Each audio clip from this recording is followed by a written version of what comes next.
So, it is now Undala the Fourth. I do believe. No, it is still Undala the Fourth. Yep.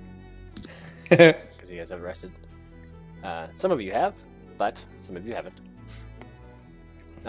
So, while resting within the Lyceum in Brian's lab, seeking to recover from a hard battle, you found great suspicion in Brian's activities, so much so that you forcefully interrogated him and attempted to capture him. With the use of suggestion, Brian was forced to detail his experiments, kidnappings, and murders to the party. At that time, there was a knock on the door, and it was soon revealed that sexy cat girls planned to take Brian away to a secret harem. Chaos ensued. Brian alerted the guards. The Luckbringers tried to convince the guards that Brian was an imposter. Guards, professors, and students began to gather around to watch the violent spectacle. Forced to lay your arms down, you were escorted to the Placid Tribunal, a room with enough small cells to house each of you. A great table in the shape of a horseshoe holds the higher-ranked professors of the Alabaster Lyceum, with Headmaster Thermond Adlam at the center. His eyes are focused, and for once, not reading a book. You've been stripped of all weapons. Arcane shackles have been fastened to your wrists, and the room echoes the smallest of sounds, allowing voices to carry and be heard easily. So, as you guys are all being kind of rolled in on these floating small, like just one-person cells, you are shackled with your hands in front, but the shackles go around the bar on the outside, so you can't really tug your hands away. You don't have much movement or freedom. You realize the shackles actually thoroughly dampen, if not nullify, pretty much all of your magical abilities. As you see the two surviving cat girls coming in to the cells, with the cells into the tribunal, as they enter, immediately they transform into undead. Not sexy cat girl undead, but more just like random, like old villagers. One is practically mostly a skeleton. They're just like banging against the cell. And you see immediately these other guards can like just back off a little bit, kind of surprised. You see the headmaster kind of like gesture for them to be brought in, but kind of wheeled a little bit more to the side of the room. And then you see as Brian's brought in, and he's kind of like just separated by all of you by about 8 feet or so. So there's a little bit of quiet initially in the room. Let's see.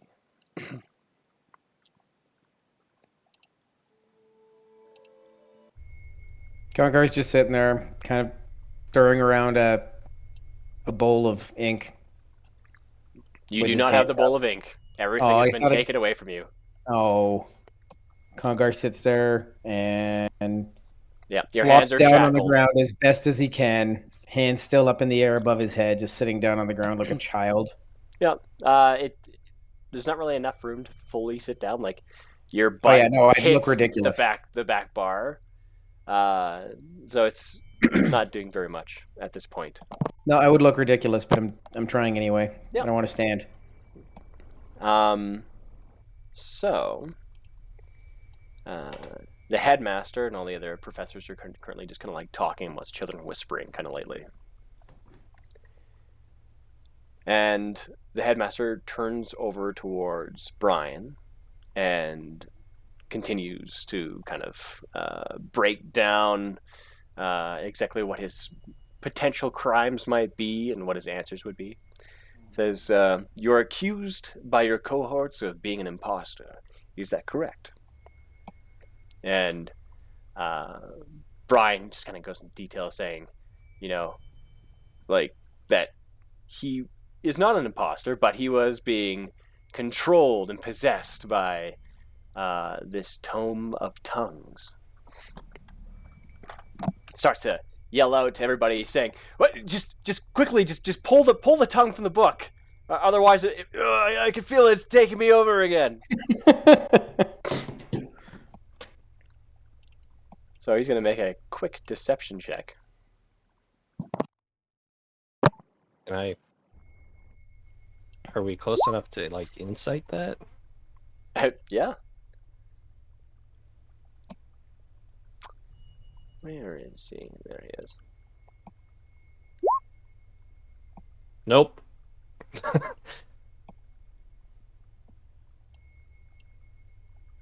Wow, that's taking a long time for Brian's character sheet to load.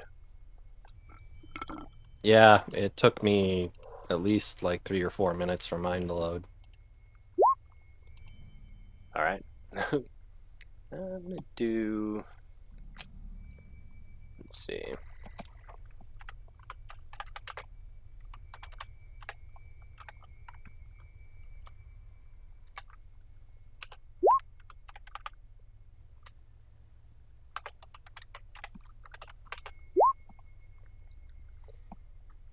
You see, as many of the professors, their eyes just kind of narrow, and you see as the headmaster just kind of lightly crosses his fingers across each other and just like stares down and looks at the book on the table as a part of the evidence that is there.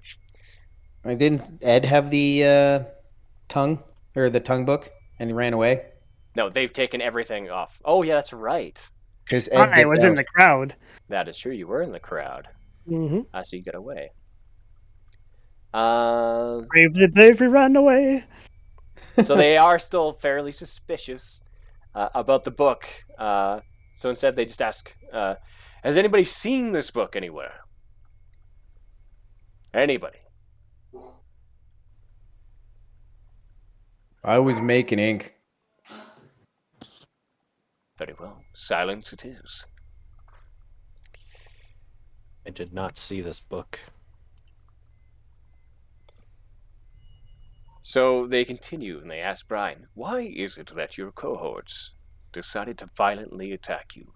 It was noted by Professor of Abjuration and Monstrum, Seamus Dieter, that Adno Srak fired a lethal crossbow bolt to your solar plexus. You were, quote, expelling a major excess of blood, gasping for air, and unconsciously twitching like a pair of salted frog legs. And he just kind of like waits for a moment and just says, because they were trying to get rid of the possession. I was possessed by the book. Counterpoint, around, we're not super his surprised. friend. Let's see. For the record, my insight was so low, I probably believe him. All right.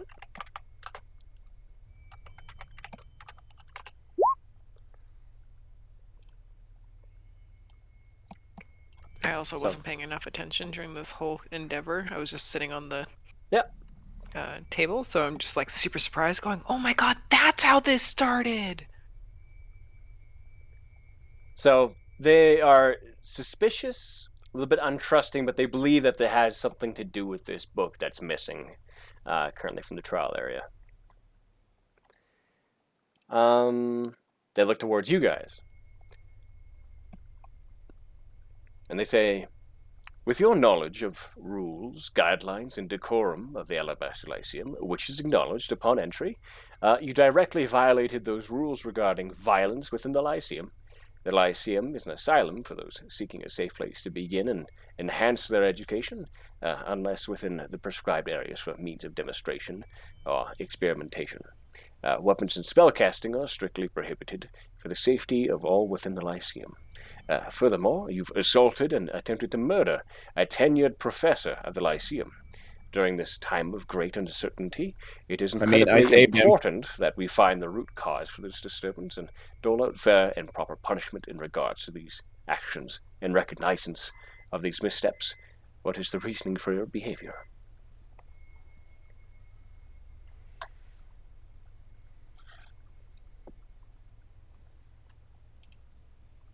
Are you allowed to talk now? You've always been allowed to talk. Oh. Because I asked about the book, but nobody answered. I tried, but Yeah, I there's some knew answers. nothing. Yeah.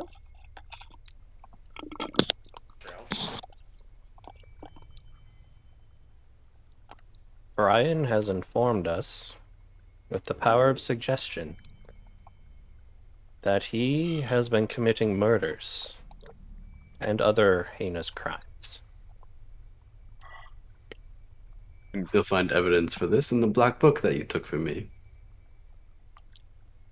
Which you, in preparation for this trial, have already looked over, I'm sure? This book is the Tome of Tongues. No. No. This is a little black book he gave me. There were 2 books. You'll find it in my jacket pocket, second pocket on the left. Very well. Let's see. And he gestures for a couple of the guards to come to your cell. Don't touch the third pocket. Yep. What's in the third pocket? There would happen to be a the Stone of Crying. I can't remember what it's called right now. Okay. So yeah, they go in, and the one guard grabs the book, and another guard kind of comes over and like pats and like feels the stone and like takes it out, and just sits there and just begins to weep. Congar starts laughing. I told you not to take this. Kevin, are you okay? He's like, I don't know, I just don't feel so good all of a sudden. And he just kind of sits there and starts crying, and then the other guard just kind of like bats the stone out of his hand. He's like, I think I feel better now. Put that back in its pocket. So they just let it sit on the ground for now. I get up close to the bar as close as I can, and I look at him dead in the eye. I say, put it back. So sorry. And he just kind of like walks away, and the headmaster just says, we'll deal with this later. Please bring the book to me. And the other guard brings the book over, and they start to kind of look over the book here and there. And after a little while, about an hour or so, of you guys kind of like sitting there and in silence and letting them kind of flip through the book and share things amongst each other. Congar farts loudly. It echoes. It does. It does echo for a little while. A couple of the professors kind of like shoot an eye towards you, and then they go back to the book and discussing amongst themselves. I've been holding that for so long. One of them, with kind of like very large glasses, kind of like sitting down on the nose, and curly red hair, very short, kind of looks up at you and just gives you like the zip it gesture. And then after looking through much of the notes, it appears they describe there's a lot of supplies in regards to certain kind of spellcasting components to create or work on certain kind of chimeras. They appear to be notes that have been written, copied from some of the more forbidden tomes of the Library of the Cobalt Soul. Beyond that, it doesn't look like it details anything in regards to like murders or. You said it had all the places where he buried the corpses and stuff. He has that in his Tome of Tongues, as he's described. All right. He's described that to me in Discord. That is all in the Tome of Tongues.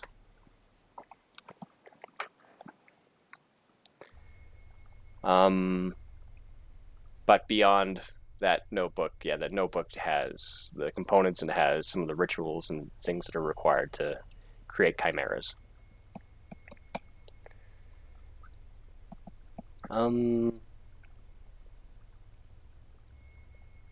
So as they kind of come to these conclusions, they're starting to put some of the puzzle pieces together. They do realize that has some of like a lot of these actions and things, and the strangeness of his how he's been carrying himself with having very poor memory of the Lyceum. That he's under some sort of influence for sure. That his entire attitude has kind of changed, his whole demeanor. And they do come to the conclusion that, for some reason, you guys have decided to attack him for this. But they don't fully believe entirely that there is a possession, but there is something significant about this book. Can you cast something on him to make him tell you what he did? I mean, you guys have a bunch of magic. Just saying, that's how we got him to tell us what he was doing. Yes. Also, we didn't start the fight. Yeah, no, he definitely... Well, I actually have no idea about that. I was making ink. It's a thing. But I'm pretty sure you guys did start the fight, as I recall. No, we didn't. We tried to stop him from leaving. Yeah, you guys his started cat casting on people him. attacked us. Only because he was casting.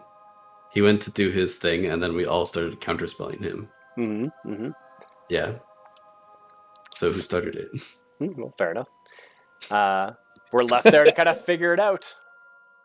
And then his cat people started attacking us.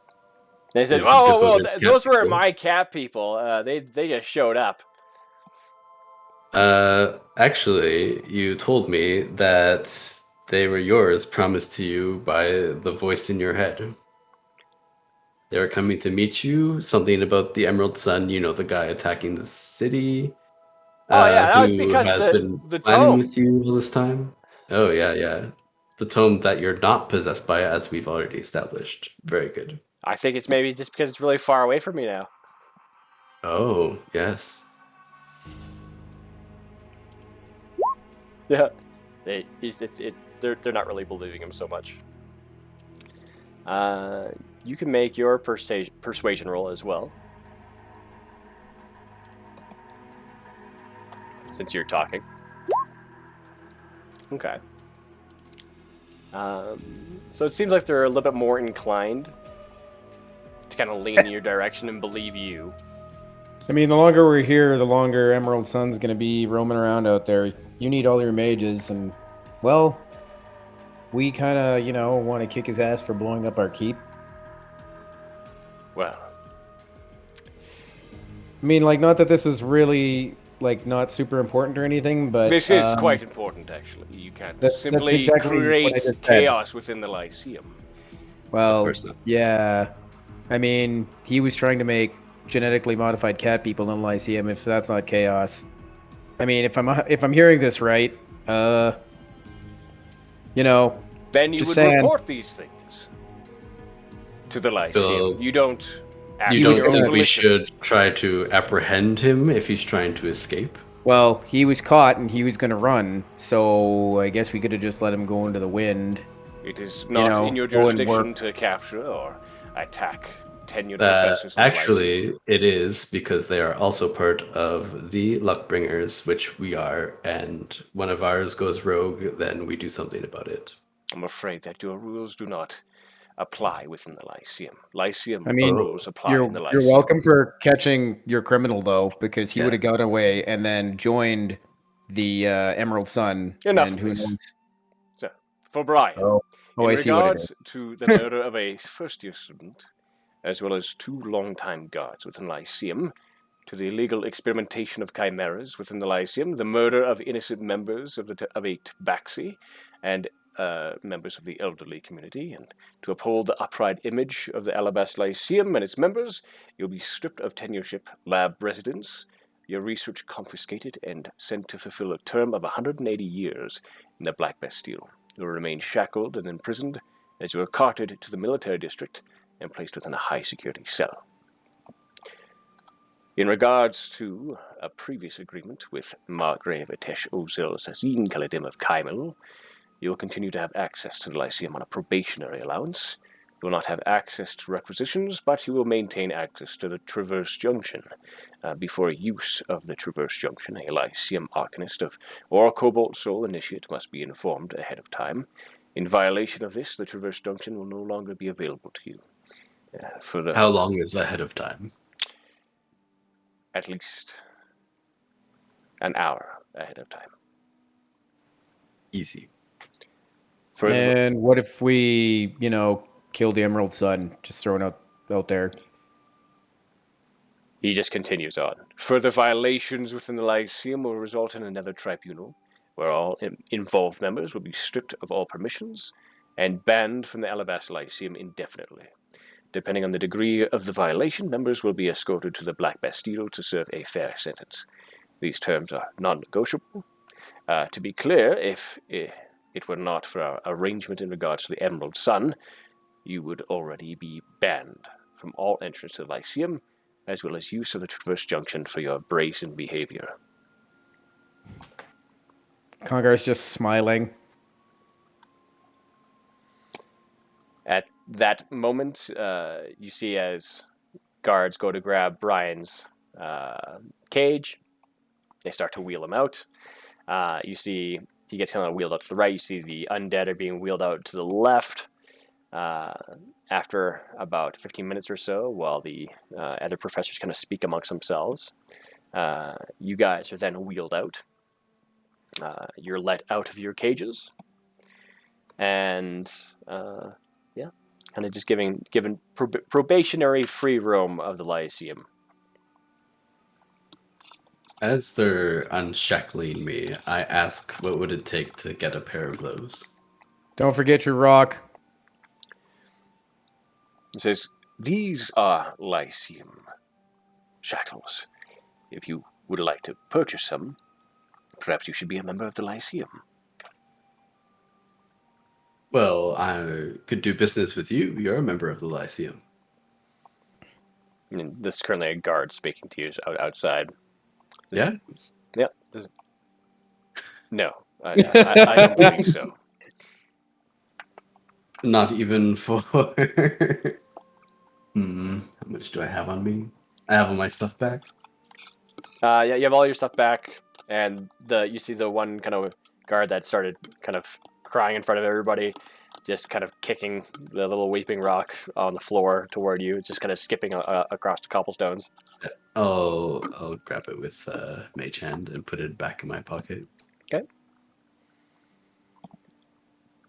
And see another guy, one of the other guards kind of come over and says, well, get to it then. You're free to roam for now, but we'll be watching you. And they kind of start to walk away. Watching us kick ass and save the Lyceum again. Yeah, you kind of see him kind of give you that kind of cast-off wave of his hand a little bit, like, whatever. If I ever see Brian again, I'm going to disintegrate him, just so you know. I'm pretty sure Zerakiel was going to do that. He hasn't been able to say a word. I don't think I've ever seen Zerakiel that mad. I mean, pretty close with you. Anyway, we should follow up on our mission. I am exhausted. I'm gonna go find somewhere to sleep. That's part of our mission, though. We need to get rested and regroup. And Brumal. Come to attention. Let's go and figure out what you want for a tattoo. I'll silently follow. So you guys make your way out of the Lyceum? I'll go to the store first. Okay. So as you guys are all kind of like filtering your way out, you see there's just this mass influx of what appears to be refugees through the Traverse Junction. Apparently coming from Western, from what you can gather from like what people are saying. You see the headmaster there as well. He's just like has his hands out and says, "No, we have to stop this. No more refugees from Western. We don't have enough supplies for this." And he starts conjuring food out of thin air, dude. What the fuck? And you see as there's also what appears to be this very kind of very lightly injured, like just scratches and bruises for the most part, but I kind of appears to be like a senior monk of the Cobalt Soul. And she's kind of arguing with the headmaster about the refugees, but eventually is kind of forced to give in, but manages to negotiate like the sum of the refugees that have already come through, and has also been able to negotiate keeping many of the very more critically wounded Cobalt Soul in Iman with the rest of these refugees. And she makes her way into the Traverse Junction and back through the teleportation circle to go with the rest of her still fairly uninjured monks. And they're just quickly bamfed away back to Western. And then there's just this big kind of scuffle to see if they can organize all these refugees and document everything and make sure that everything is tracked and make sure people aren't just like getting away with whatever. As you do. Mm-hmm.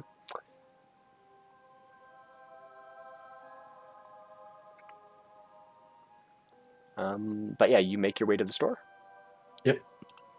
Okay. You're going to which store? The one in the Lyceum. The requisitions? Yep. You do not have access to requisitions. Like already, or already? Is it You've been banned from requisitions. You don't have access to requisitions. What happens when I go to requisitions? That guards stop you. There's also rows of guards that you've already seen if you were ever within the halls of requisitions. They're pretty much down every column. There's at least 2 guards along the way. So as Atesh approaches the acquisitions, I'm gonna step up beside him because I look like a student right now, and say, "Well, that could have gone a lot better for you." I look over and I'm just like, it looks to be like maybe like a 14-year-old boy, a mushroom cut. yes, there's 1,001 ways that it could have gone better for me. If only I had help on the inside. Someone around here that could do me a favor. You know, help can come in many ways. What do you require, Atesh? Well, I believe you could discern what we need from the acquisitions here. Potions and whatever magic we can get. Oh god, find me a potion of flying. I'm sure I can see what's available and bring over what I can. Sounds excellent. And I'll kind of, out of the view from the guards, I'll kind of like give, it's probably not going to be enough to cover things, but I will give the 20,000 gold that I have on me. As I'm not able to carry it. I'll give him my bag of holding, which has the gold in it for now. Excellent. And I guess I'll stroll over to requisitions and Okay, you stroll over to requisitions, and the guards stop you. No students allowed in requisitions. Do you have a ID badge, or do you have some sort of permission slip to be coming down here? Yes, of course, I have a permission slip right here. Something I would have worked on forging beforehand, but no. No. So, what are you pulling out? I'm just gonna pull like a blank piece of paper, but like not show it to them. I'll just kind of like hold it up in the air. I love it. Okay, yeah, you quickly hold it up in the air, and you try to walk through, and they stop you again. It's like, nope, you have to harness the paper. And one holds his hand out, like expectantly, just waiting. Okay. Give me 1 second.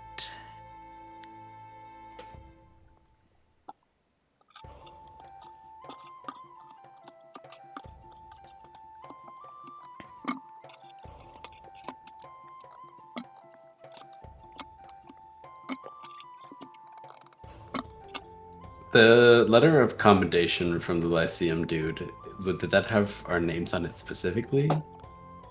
That was for Brian, was to acknowledge that he is, in fact, a... No, it was from the headmaster when I went and talked to him about making the deal about destroying... that was to allow you, the Luckbringers, access around the Lyceum. But the headmaster is also the one that brought down this next ruling. No. Yeah, well, I was... Like, if it didn't have anything specific, I could have given that to him, and then he would have had, like, a letter of commendation, generally. So, what's, like, there's 2 guards currently right now, right? Currently, yeah, the main guards. They're currently at the entrance to the long hall in the tower that eventually reaches to one of the places that would be requisitions. Okay, and is there any, like, do they have anything on them other than their armor? Yeah, they got armor, and they both have halberds, very nice, kind of ornate half-moon halberds.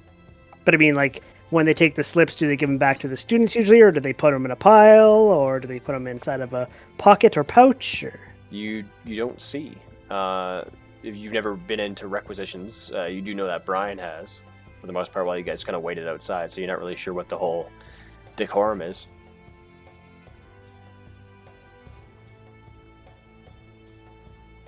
Haven't we been into requisitions before? Nope, just Brian, you guys had to stay outside. Basically where you're standing right now.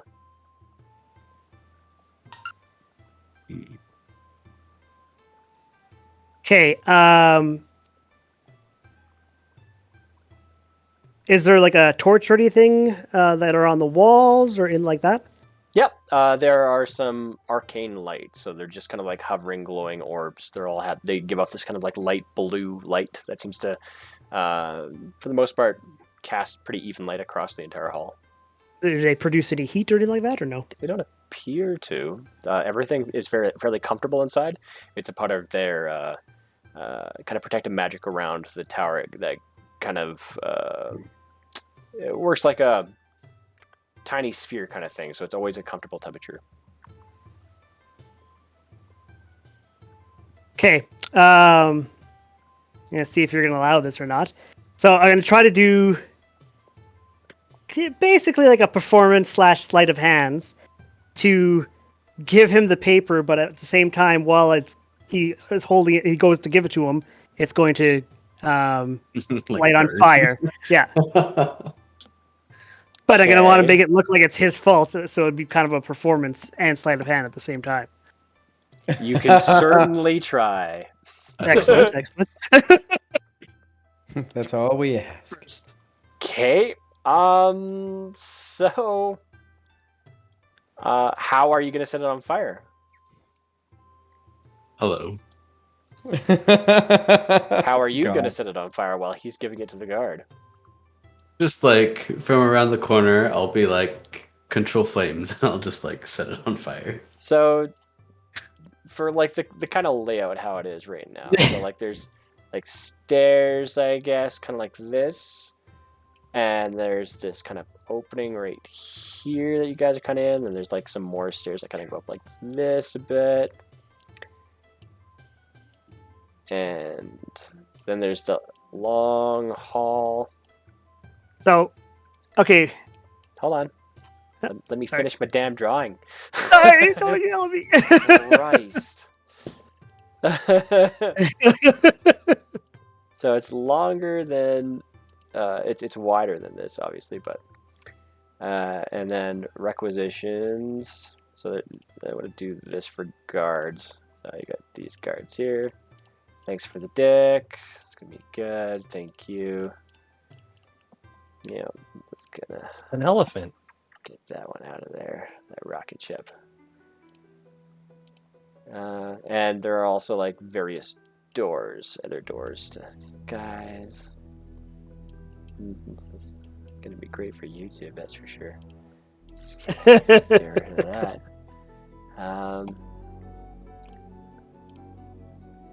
requisitions would be like this red part here. That it expands out quite far with various shells, like so, with all sorts of different things. And so you guys are like right here.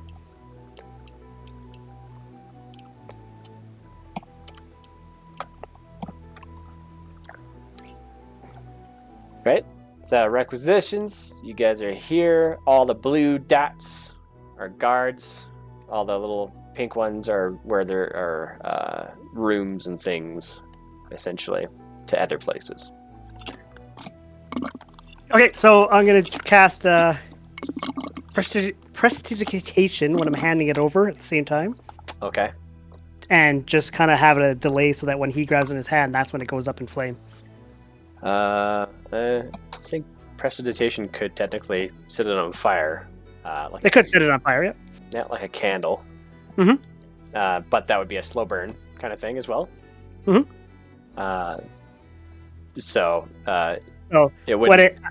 It wouldn't go up like flash paper, for instance. No, it wouldn't go up, but it would still light on fire, and then I'll make a performance of making sure it destroys at the same time. As soon as he gives while him trying the paper, to save it. Mm-hmm. As soon as he gives him the paper, I'll control flames from a little ways away, and I'll make it burst so that it actually completely burns up. Okay. All right, let's do this. All right, so you handed the paper. I do believe Prestidigitation is just a somatic. Yep.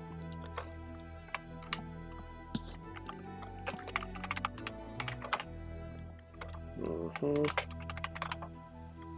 I know it's a cantrip. I just gotta get the other detail. It's vocal somatic. So you gotta say something and move your hands around to make it happen.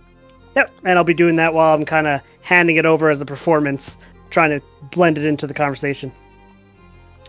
Okay. All right. So as you bring it over, make your sleight of hand check. All right. So my sleight of hand check. Wow, natural 20. Oh wow! If there was ever a time you needed that. That's what I needed. Now I'm going to roll a natural 1 on my performance. I'm just going to see if this is going to be performance or deception.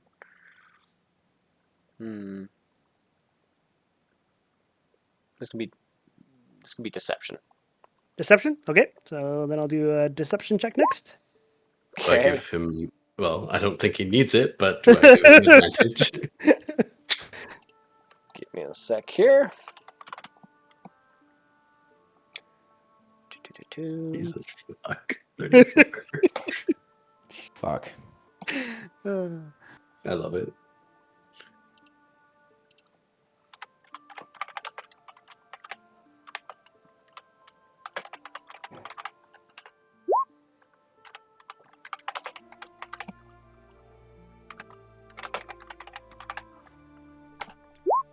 Yeah. No, they both kind of try to help. Oh! Wait, what happened? What did you do? That was my permission slip. Now I'm gonna have to go all the way back and try and get the professor to get me another one. He's gonna be so angry. The two guards kind of look at each other. They're like, "Do you suppose it has something to do with that the static electricity? Maybe it was from walking around and doing all the maybe the patrolling and things." And he's talking to the other guard, and the other guard's like, "Do you think so? This static electricity got that bad?" And he's like poking his fingers together with the gauntlets, and it's tinging. Oh, I've seen it burn someone's hair before. Yeah, it gets pretty bad. Make a deception check.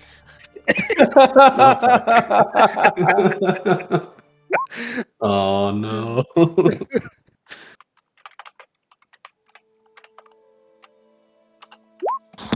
He just looks at you confused on why you're a part of the conversation.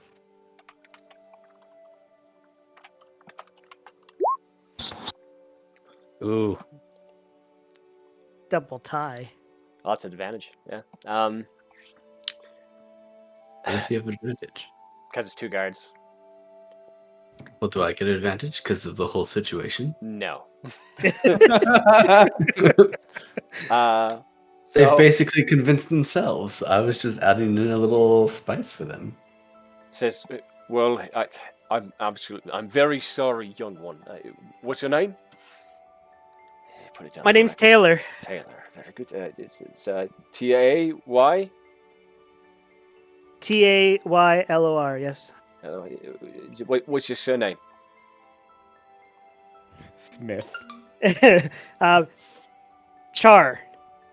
Char. Is that just a C-H-A-R? Or is it like a K-J-E? There's a K in there. C-A-A-K. Or C-H-A-K. C-H-A-K. Char. So the K is pronounced as an R? As a C. My parents weren't very smart. She is pronounced as is. The K is pronounced as a C, but it sounds like a char. Yes. Okay.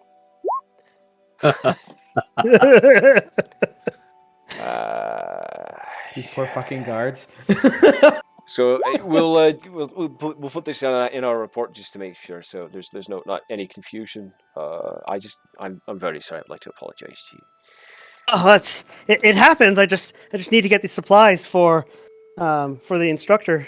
He's really trying to get me to do it quickly. Who's your instructor? Out of character, I'm sure I would have heard a name somewhere in the halls while walking around. No, Brian the short-sighted. You gotta pull this shit out now. You could have done a perception check ahead of time to investigate your plan ahead of time. But if you remember any of them from the trial, I was half paying attention. So. No, wait, you weren't in there. I wasn't in the trial. No. I was walking around, and I would have been blending into the crowds of students, which sure would have heard something somewhere. Did you hear that Brian the Short-Sighted is a murderer? It's pretty much the things you would have heard. That's what like. Yeah, but they would have been about. Professor whatever just is inside of the court because he was telling me that Brian the Short-Sighted is a murderer or something like that. Or I just had this class with this instructor. I would have allowed you to make that perception check before, but I'll try to be a nice DM, and we can retcon one. Okay, you can make a perception check, and I'm going to say, due to the fact there's so much chaos and mostly about Brian, it's going to be a DC 18. Okay, yeah. All right, you can't remember one off the top of your head. Okay, so I totally would be like, Professor McGonagall. Who?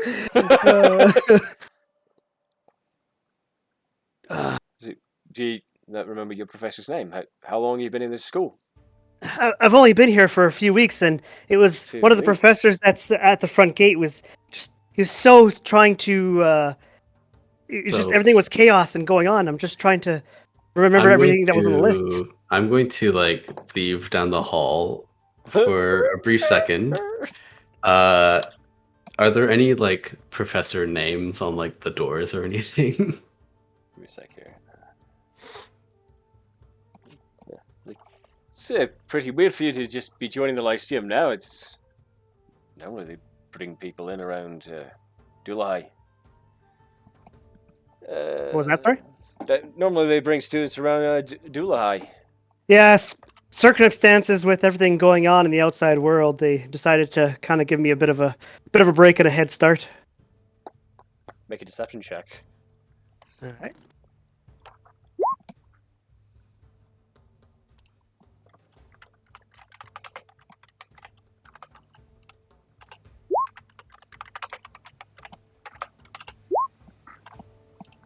All right. Well, we'll need you to bring your professor here. Just to confirm that you're definitely, on the level. But I do apologize for your permission slip. Just bring us you're gonna make me walk all the way back to the front doors to go find him. This is a fairly unusual circumstance. But clearly I had the information and it just Can you just make an exception for this one time? I just need to get these items. I'll be in and out really quickly. I'm afraid it can't be confirmed if you can't even give us the name of your professor. We need to be able to follow up and have a track record of paperwork.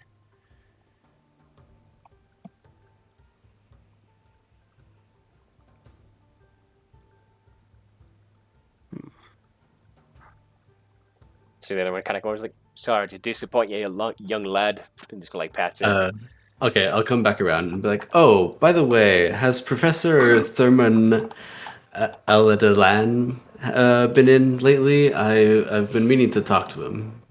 They gave you just like this look, like they just had like a very bad smell. Like, Professor who? Thurman. Thurman, the headmaster?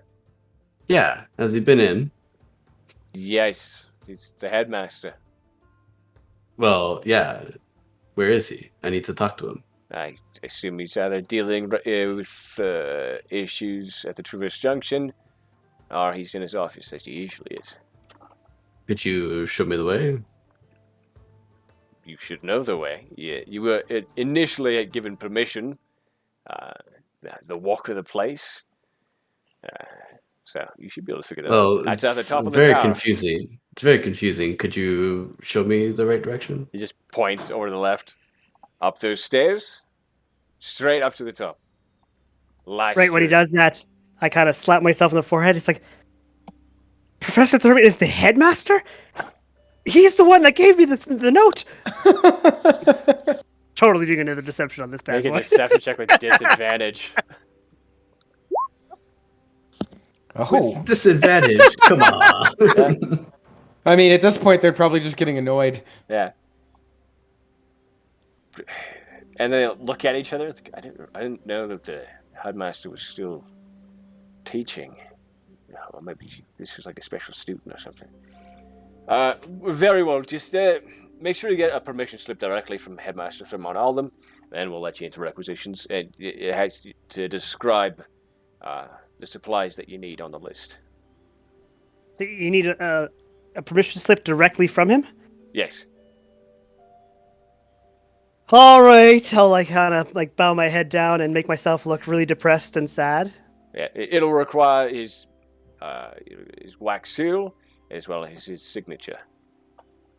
All right. Well, I will walk my way all the way over there and hopefully be able to make it back in time and not get into too much trouble. Yeah. I'll make sure to inform him about how you're holding me back and not allowing me to perform the tasks that he wanted me to do. You see the it's not the two guards. It's the one guard like a little bit farther down at one of the columns, and he's like kind of like accidentally eavesdropping, and he's kind of like he mouths like, "What the fuck?" The two guards that you're talking to are kind of looking at each other like the look is like, man, this guy's kind of an asshole. Very well. All right. We expect you to return. Yep, I will start walking off towards Atesh and then kind of down that hallway. To the left? Sorry. Yeah, it's all the way up the stairs. To the left. Come with me. I have to go find him anyways. We'll go find him together. All right. So you guys walk your way more up the stairs. Well, I mean, at this point, I think our jig is up, so we should probably just leave. Well, all we need is a forged letter from the headmaster now. At this point. If you want to stay here and continue we're away from the guards at this point, I assume. Yeah, I assume you're kind of in whispered tones because obviously you're in like a stone stairwell. Yeah. If you want to keep this up, I have to go to Gilmore's and also try and get some stuff from there. And we can meet back up at the... is it the Laughing Lamia? I can't remember the name of the tavern? The tavern. Yep. Yeah. We'll meet back up at the Laughing Lamia, and then we can head off and rest. All right. Do you still have the letter with the... his seal and everything like that, and the signature that he had on it originally? I assume so. Yeah, you should. Yeah. All right, I'll slip it over. Yeah, and I will go and try and find a quiet corner where I'm able to try and recreate that. Yeah, and I say get as many supplies as you can. Money is not an option. And I will head off at that point. Okay. So do you have a forger's kit? That I can't remember, actually. Should be on your You've- character sheet. Thought Should you've be, I used can one look. before, honestly, but I could honestly just be remembering somebody else. We've had a lot of characters in this fucking group. No, I do not think I Maybe I'm do thinking have a forger's kit on me. No, it doesn't look that way in your tools. Nope.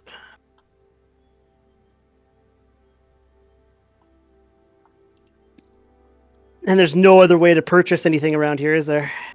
I mean, you're not sure. I mean, you need to purchase in the Lyceum?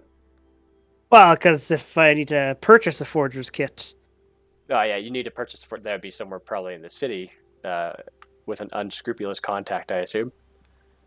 could always go and try to talk to the headmaster. Can't you just of the like pretty use girl. supplies that are laying around the entire library or Lyceum?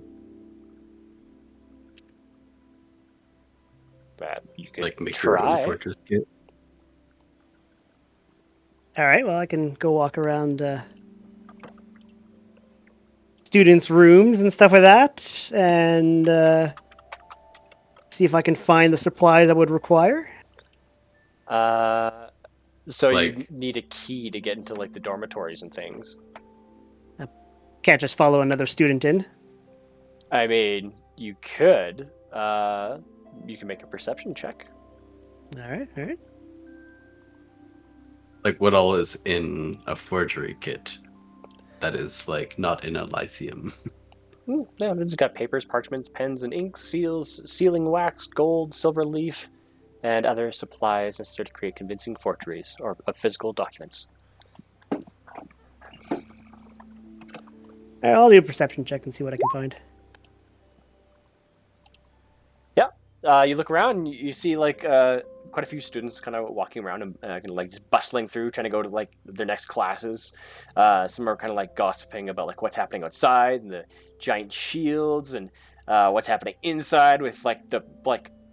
Some of them are talking about like they think like Brian is actually dead. Like lots of rumors going around like he was shot right in the chest with like 12 bolts and arrows. Like someone's like saying like a big Goliath ripped his arms off. The guy who was super sensitive and brought it back to life. Yeah, the story's getting completely blown entirely out of proportion. People are just adding a bunch of different things. Someone's saying like there's like 10 of these like cat girls that were like super attractive, like try to carry him away. Yeah, it's just a bunch of untruth mixed in with a little bit of truth here and there. Yeah. But you do see them kind of like walking around, making their way. You gather, based on what time it is, around kind of like noonish. Yeah. People are kind of quickly making their way around to their classes, and some are like stopping for like a lunch break and things. And you do see a couple of students kind of making their way up some stairs, and you kind of follow them, and you kind of gather like maybe they're going towards the dormitories. And you see them go down this one turnoff that seems to go down like a short hall with these two sets of doors on either side, and they go to turn into one of the doors. As they open up the door, I'll be like, "Oh, can you hold the door, please?" And you see the one is just kind of like younger girl. It's just, who are you? I'm Taylor. I don't think there's a Taylor in this dormitory, is there? I'm sure this is where they told me the dormitory was for me. I'm fairly new right now because of all the chaos and everything going on. And you see this other kid, this kind of like older boy. It's like, just 1 second, and he kind of goes over to the wall just on the side, and you can kind of see him like looking at something on the wall. It says, "There's only 7 people in this dormitory, but I don't see a Taylor. So, do you? Was your stuff brought up, or do you have anything with you?" I think my stuff was brought up. I was told to come check. Which dormitory are we supposed to go to? This one, I'm pretty sure. Who's your main professor? I was given, or I was told by the headmaster was the one that told me to come up here. Okay. Well, this is the dormitory for the illusionist. Professor Widron? No, it was definitely the headmaster. I think he was supposed to go find a professor. Well, no, this is the afterwards. dormitory for the illusionists. Yeah, but I'm a great illusionist. And they both look at each other and they give you like a side eye, and you can make a deception check. Do you have any like illusion stuff that you can do right now?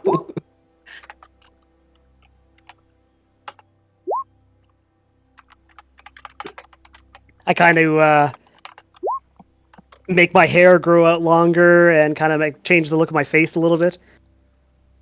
Oh, that's pretty interesting. Like, what do you make it look like? I just make it look like 10 years older. Okay. What are you using to do that?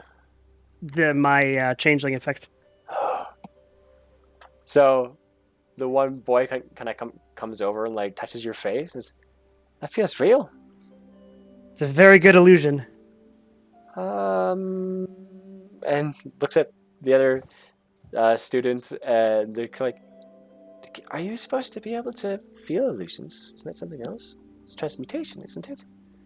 Yeah, it's transmutation mixed with a strong illusion. It's the more convincing ones.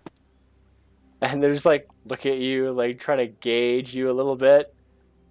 I guess we haven't gone that far in class yet.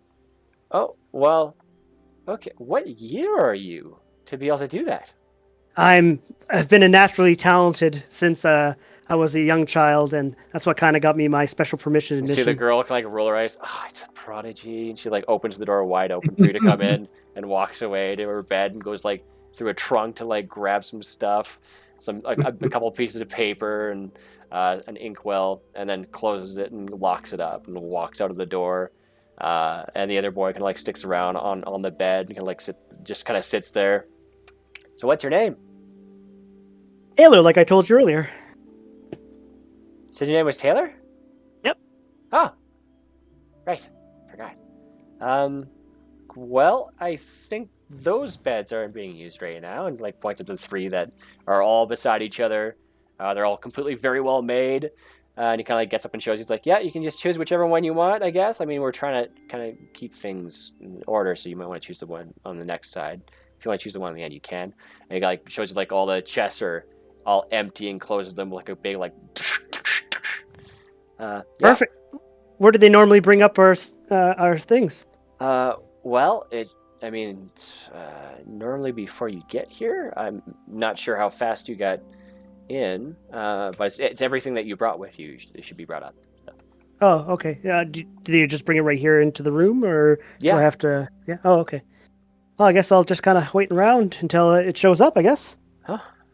Well, okay. I'm just gonna have my lunch then. And he like kind of pulls out this like little tin and like has a few like sandwiches made, and it's just like all the same. So it's just bologna, pretty much. And he just like starts eating it, like just like sitting there and quietly, like occasionally looking at you and like nodding his head and just like eating and quiet. All right. Well, because I have that one piece of paper there that Atesh gave me, I'm gonna kind of start looking it over, and then be kind of bother. I'm like, would you happen to have a scroll and a pen and some ink? I just need to write some things down. And since my stuff's yeah, here... absolutely. And he goes underneath his bed again, pulls out like another kind of like larger lockbox and opens it up. It's not locked or anything. And he like has some papers, and they're kind of like disorderly a little bit. Like some of them are kind of curled from being rolled up, and they're kind of unfurling a little bit. And he like gives you one, and he gives you like there's barely any ink left in this inkwell, but he gives you that. And there's like old dried ink on the outside of the glass, and he gives you like a feather quill, and the feather's kind of like all disheveled. Oh, thanks very much. Do you want a couple gold pieces for payment, or until you want me to get you a new one when I have my stuff gets here? You're gonna give me gold? Yeah. Is that not normal? where are you from? And he's like kind of like leans in really close. I'm from. One second here. I gotta remember names. Just like roll your eyes, gotta roll back a little bit. It's like when you when you from drop off in Stillben. Phasmophobia and you drop your controllers and you're just like, Yeah. I'm from Stillben on the East Coast. You're from Stillben? Mm-hmm. What? When did you move from there? I've been kind of on the move because of trouble, and I kind of got picked up by another mage. Yeah, I heard a bunch of Goliaths and like either really big, muscly guys are all there. They Yeah, just did you took hear about that? everything over. Yeah. Yeah. Yeah. It's pretty crazy. It I is heard pretty they're like crazy. riding dragons and stuff everywhere, and some of them are like taming sea monsters because they're so strong. Oh, I didn't get to see any of that. Yeah, taking out whole fleets of ships, just taking all the gold, and right in the middle they just throw all the gold right in the middle of the city. Well, it is a very rich city, so I'm not really too surprised by that one. I hear they're just partying just day and night. They just sleep wherever they want. Huh. Sounds like a pretty good time. Yeah. Well, I'm gonna go finish my food, and he just kind of goes back to his bed, which is like 12 feet from you, I suppose, and just kind of sits on his bed and just eats his sandwiches. Is there like a desk or anything nearby that I can use? Yeah, there's 2 desks over there that are shared by everybody. All right. So you might want to clean it a little bit. All right, I'll go over there and kind of give it a look and give a bit of a wipe down to. Yeah, there's some like crumbs and stuff, and you see like some old spilled ink that's been like probably spilled like maybe a year ago, but it just stained the wood. Sounds good. So yeah, I kind of clean everything off and then look over at my new somewhat friend, and he just takes like a huge bite of his sandwich and like just kind of like tries to like smile a little bit as he's like watching you do whatever you're doing. Is he like watching me or just kind of like looking at me in that direction? Looking at you in that direction. Okay. So I'm gonna kind of open up the scroll and kind of start looking up at the piece of paper that Atesh gave me and try and do a passable forgery. Okay. So you realize you're going to definitely need wax, and sealing wax, and you're going to need his seal, or something like the seal. Mm-hmm. All right. Maybe not. Take the one off the one. Remove it from the one that's now useless to us. I mean, you can try to do that. How are you going to do it? Well, right now I'm going to concentrate on writing first. Okay. And get everything written out and kind of get a bunch of supplies that we'll kind of need. So like healing potions, things like that. Okay. I need a somewhat good excuse on why we're bringing them. So bringing up supplies to help the front lines. Let's see what we can do about that.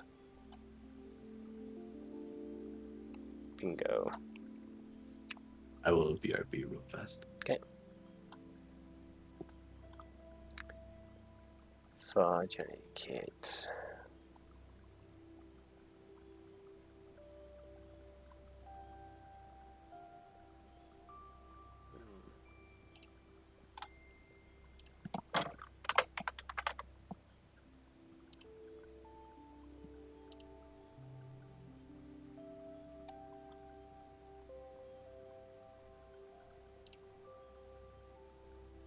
Okay.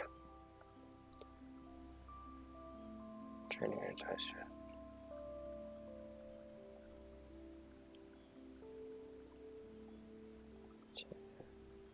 Okay, yeah, this will be on the level of complicated forgery.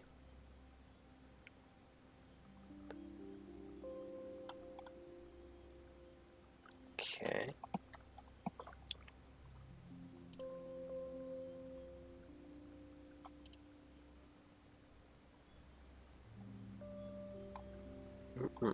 I'm I'm just looking for the exact...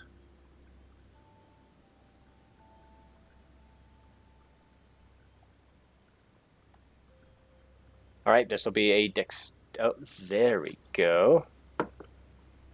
Luckily I have that one. Xanathar.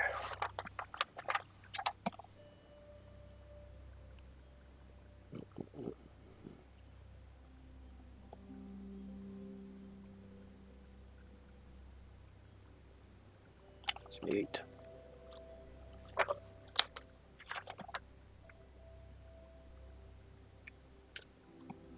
There you are. Ooh, okay. So you're going to mimic handwriting. So that will be...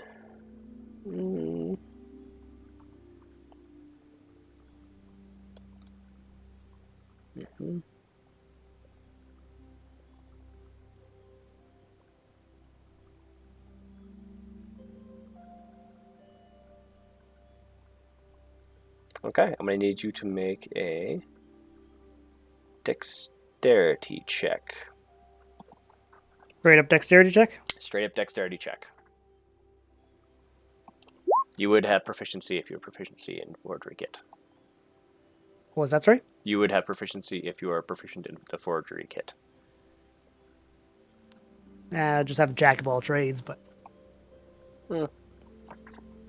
What is the jack of all trade give you? You can add half your proficiency bonus rounded down to any ability check you make that doesn't already include your proficiency bonus. Very well then. So +3 to that. So it'll be...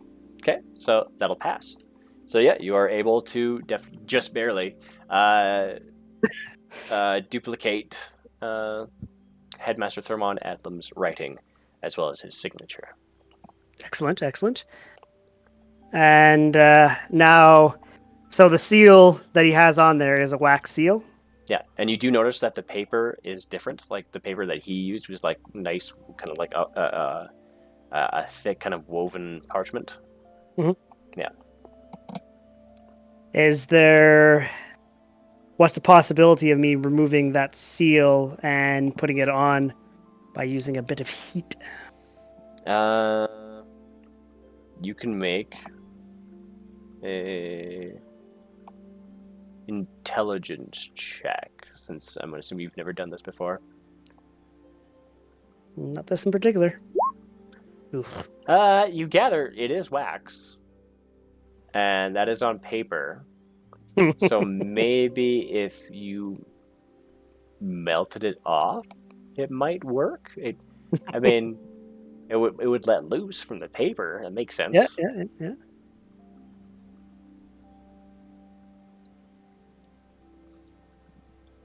But I know I want to hold at least it integral. I'm like, well, nah, heat might not be a good idea. I might actually burn it and just form it or something like that. I mean, based on that intelligence check, like you kind of feel like it might not. Like if you're careful enough. Is there any candles or anything looking around, or? Oh yeah, they all have bedside candles and things. Okay, I'll grab a candle and lightly try to just kind of use the heat from the candle, but not get too close to the flame to try and melt. So there's none of the candles are lit. So and all the candles are in like people's bedsides. Well, I'll walk over and grab a candle and okay. So you bring it do that and light it. You should be careful. People don't like it when you use other people's candles. Oh, I thought the ones by my bed were good to use. No, there's by the beds that aren't occupied. There's no candles there. It's you assume students are probably stealing each other's candles. That makes sense. Are you going to tell anybody if I just borrow it real quick? And he kind of like thinks for a moment. Like, well, what will you do for me to keep it a secret? I grab another gold coin and kind of wave it in front of him. And you just see like his eyebrows kind of go up. It's like you make an insight check. An insight check? Mm-hmm.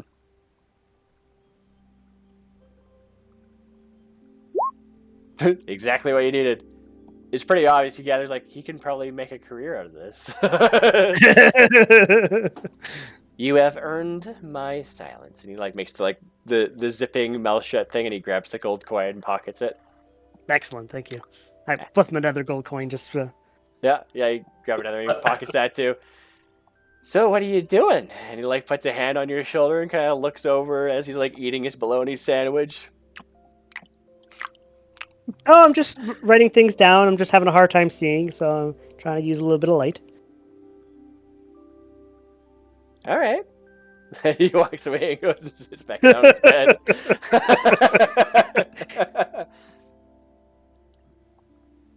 But now he's like sitting on the other side of the bed, and now he's like just like looking in your direction. Now he's curious. Of course he is.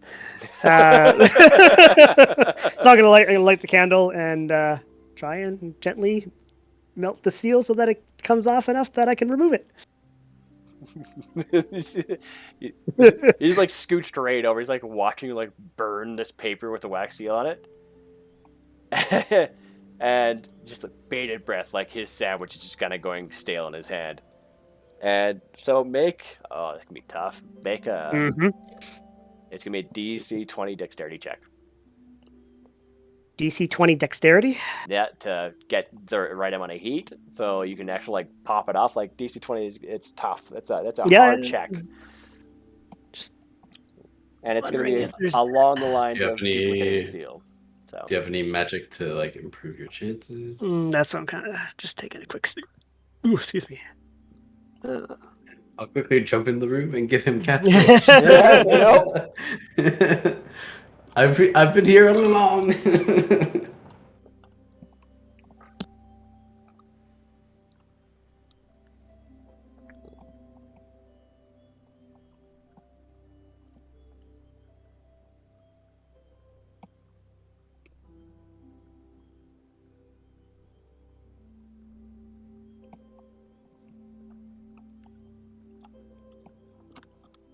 Yeah, I got nothing. Okay, well, just gonna have to go for it. And can I add half my proficiency bonus onto that, baby? This is just. No, this isn't really a skill check. This is just, you know, doing your best. Good luck. Yeah. All right. No, I'm afraid not. I knew that was coming. I was waiting for it. Natural 1. Natural So, 1. You kind of feel like laser eyesight, kind of like being pounded into the back of your head. You kind of like feel like you're gonna get caught because this kid is like on your case. He's like, what? So are you causing a fire in the room? You're like, no, I'm not causing a fire in the room. And you just see the whole paper just go up, and the wax seal just melts and just disfigures. I swear quite profusely. Was that your homework or something? And he's just like a little super nervous. Well, it was pretty important. Now it's gone. You could always try and actually go and talk to the headmaster, you know, as a nice guy. Where's the fun in that? Well, my lunch is done, so maybe I'll see you after class. And he gets up and he walks away and goes out the door. Did he give me his name? No. Before he leaves, he'll be like, "Hey, I didn't catch your name. What was it?" My name? Yeah, Caleb. your name. Caleb. Oh, Caleb. Nice to meet you, Caleb. Which class are you heading to? I'm gonna go head to the illusionist class. Oh yeah, with Professor. Professor Widrin. Widrin. Okay, sounds good. Thank you. You're welcome. Have yourself a good one. You too. Thanks. So I'm guessing he's leaving now, or he's gone. Murder that child. Sorry, what was his name again? Caleb. Caleb. With a B? Yep. Calabi. All right, well, I'm going to go over to his trunk and... Because there's nobody else in the room now, right? Nope. Okay, so I'm going to go over to his trunk and start rifling through it so I can see if I can find a last name and... yeah. You see, like, you're going through his trunk and everything, you just find it's just, like a student who had, like, maybe he had organization for the first week, but now, like, almost 3 months down the line, everything is just a mess. Like, it's like, oh, I'll throw like a quill here, this to go there, and you see like a couple notes here and there. You don't see very much for a name. You do see on his trunk, kind of carved, is a CF. All right.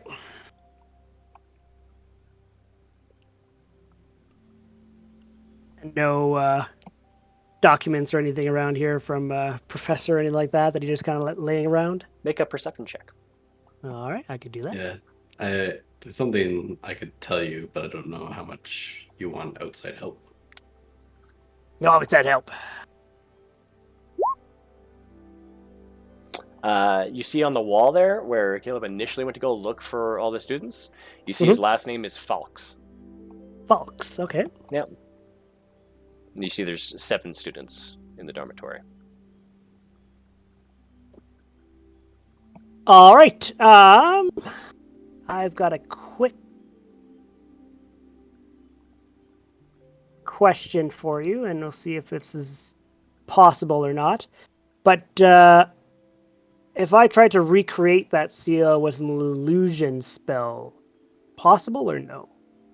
I mean, technically possible, but if anybody touched it or anything, I mean, there would be no weight on the paper.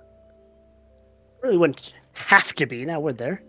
I mean, it depends on how good you are with that illusion. All right, well, that wax is basically going to be a ball of wax right now, right? It's not really a ball. It's just like it's just overly melted and spread out. It's just a mess.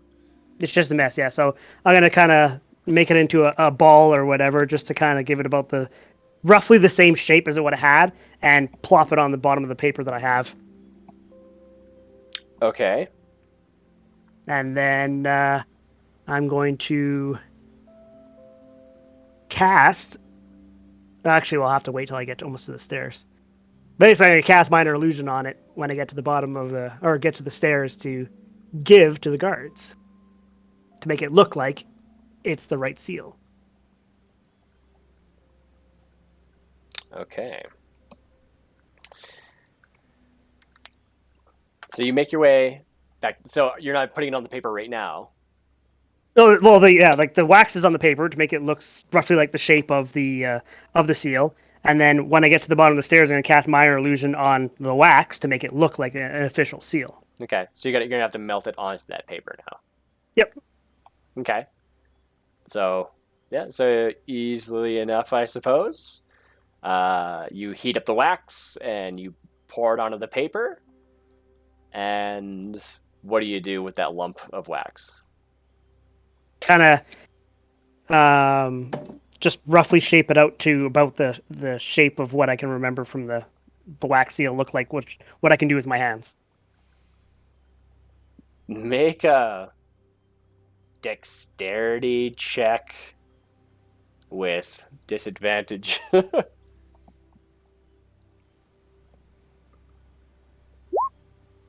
Okay. So it's like it doesn't have a lot of definitely doesn't have the intricacies of that stamp. Yeah. It barely looks like much of anything. You see like actual fingerprints in it, and the wax is now cooled. And you're like, okay, it's kind of losing this a little bit here. Mm-hmm. All right. So you make your way back down to the guards again. And yep. And then right before I get around the stairs to the guards, I'm going to cast my Minor Illusion spell on the wax. Okay. To make it look like the official seal. So we're going to have to make sure we got that proper, because as I recall, Minor Illusion isn't great with full-on details. Let's take a look here. Here's an image of object. Yeah. If you create an image, such as a chair, muddy footprints, or small chest, it must be no blah. The image can't create sound, light. Yeah. Physical interaction with the image reveals it to be an illusion. Okay. Well, yeah, you can make it happen. All right. All right. So, from your memory, you try to make that happen. Yep. Try to make that happen. All right. So yeah, you come around the corner, and I'm gonna make it look like I'm out of breath, like I've been running this whole time. Oh, you got another permission slip. Very good. So Yes. also, what supplies did you write on the paper?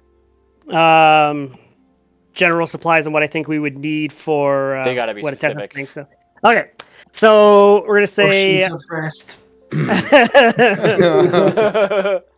as many healing potions as we could, as as they have if possible.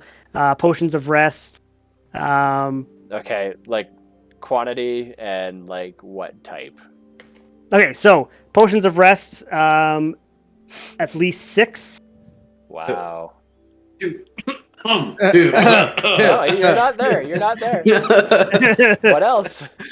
Potion of flying. What else do we got here? We're gonna get cure criticals. 5. Cure criticals? What the hell is that? Cure critical wounds. Well, we got regular healing, greater, superior, supreme. Oh, is that? Man, I'm still messed up in 3.5 then. We'll get greater healing. Okay. And then How we'll many? get 5 of those. Okay. Supreme is like the best one. Yeah. Superior is like the next best, then greater, then regular. Okay, well, I'll do that superior then instead. Okay.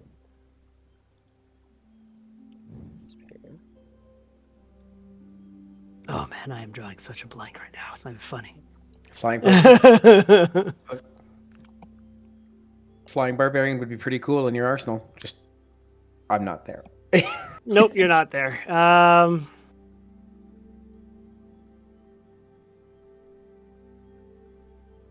Hang on, I gotta look up because apparently I'm drawing a complete blank right now.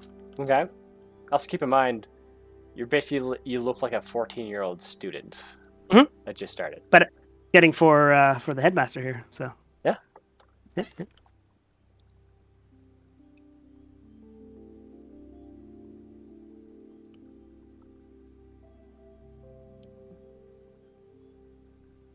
want to hop over to somebody else? I can kind of Very do a well. bit of snooping here. So attached, you end up going to the shop. Yeah. Do you want to take care of Congar and Brumal doing their tattoos? Sure. Yeah. So Congar and Brumal and the rest of you are all together, I assume. And where are you guys going? Wherever we're allowed, probably some sort of a common area, because obviously we can't go to Brian's lab. Yep. I mean, there's the entire city, so there's lots of different places to go.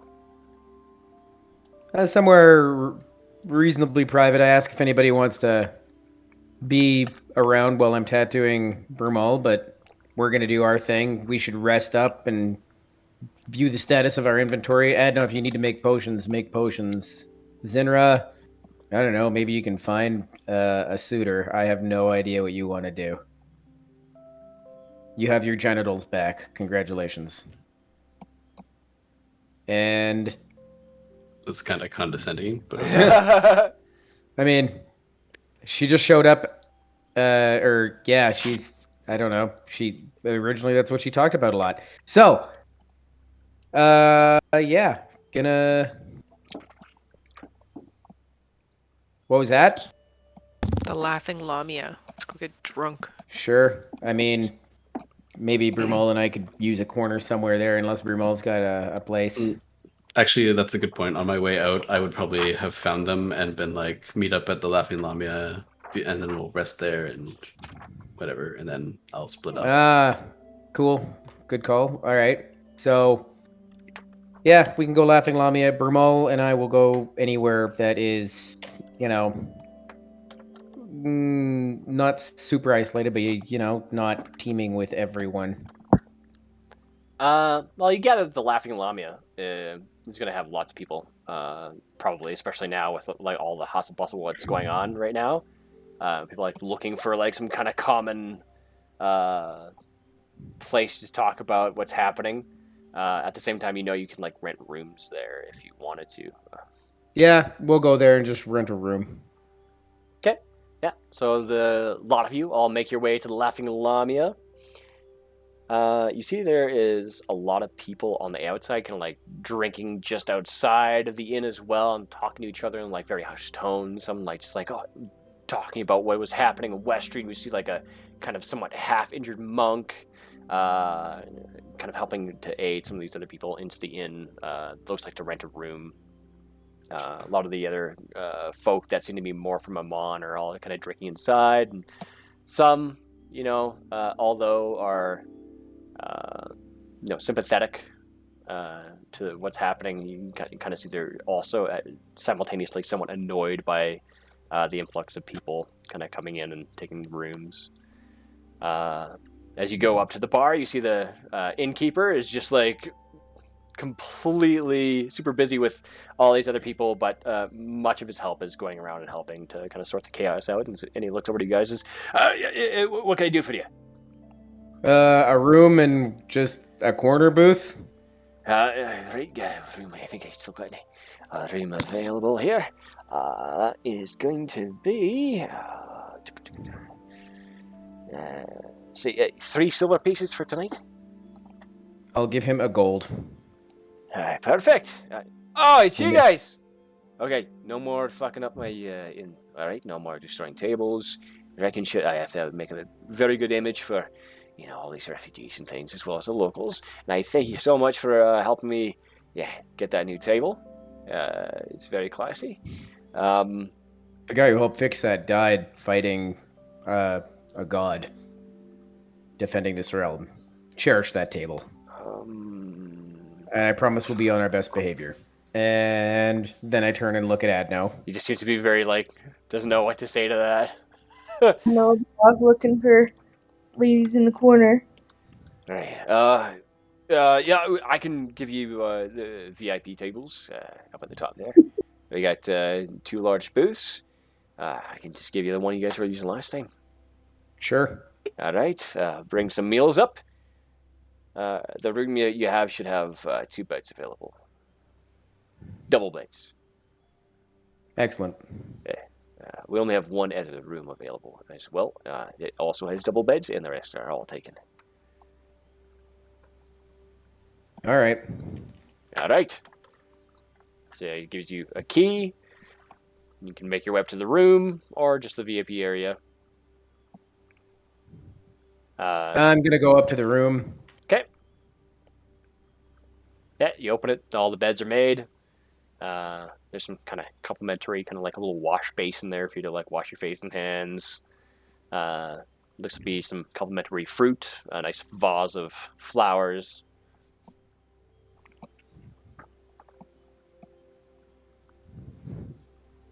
All right. Brumal, where do you want your tattoo? Well, I've been thinking. Probably best that it's not... Well, let's say it's probably best that it's easily concealable.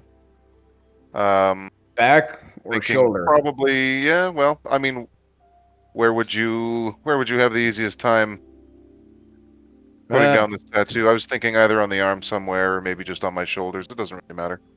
Well, the size of the tattoo would probably be about the length of your bicep. So if it comes down from your shoulder till just before your forearm, it can be covered by your current leather armor. Yeah, well, honestly, I'll let you be the judge of that. It really doesn't matter to me. Not particularly anywhere around my neck or face, but, I do have I do plan on probably keeping a decent reputation, and generally people that are... As a guy who's been tattooed across my entire body, I can tell you the back's the easiest because you can lay on your stomach. Yeah, well, let's do that then. Okay. What's the tattoo of? Tribal wolf symbol. It's basically, using tribal symbols to basically make the pattern of a wolf face in between his shoulder blades. Okay. I want to say that will be... So you kind of got time with this, I think. But you don't do tattoos like this very often. But this is a part of your new class, right? They do tattoos on the runes? Is that... Yeah, we carve runes. Carve runes. Okay. We can draw runes, carve runes, etch runes. We're basically creating runes. Yeah. Okay. Well, I'm going to say that's pretty close to tattooing in essence. You have to be accurate. So it's going to be a wisdom check with proficiency, I'm going to say. All right. Opening my freaking character sheet. All right. And proficiency. This will determine the quality. All right. Not wisdom save, wisdom check. And plus 6. So 28.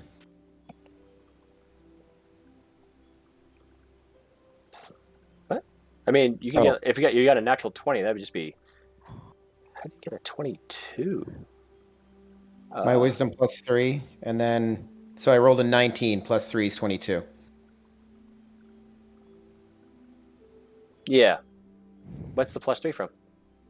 The plus 3 is just my generic wisdom, so if you want to use 19... Well, yeah, your generic wisdom is 19, and then plus your proficiency would be plus 6. Yes. But the plus 3, I don't know where that's coming from. He rolled the wisdom d20 plus wisdom. Yeah, my wisdom modifier is 3. Oh, yeah. Never mind. I apologize.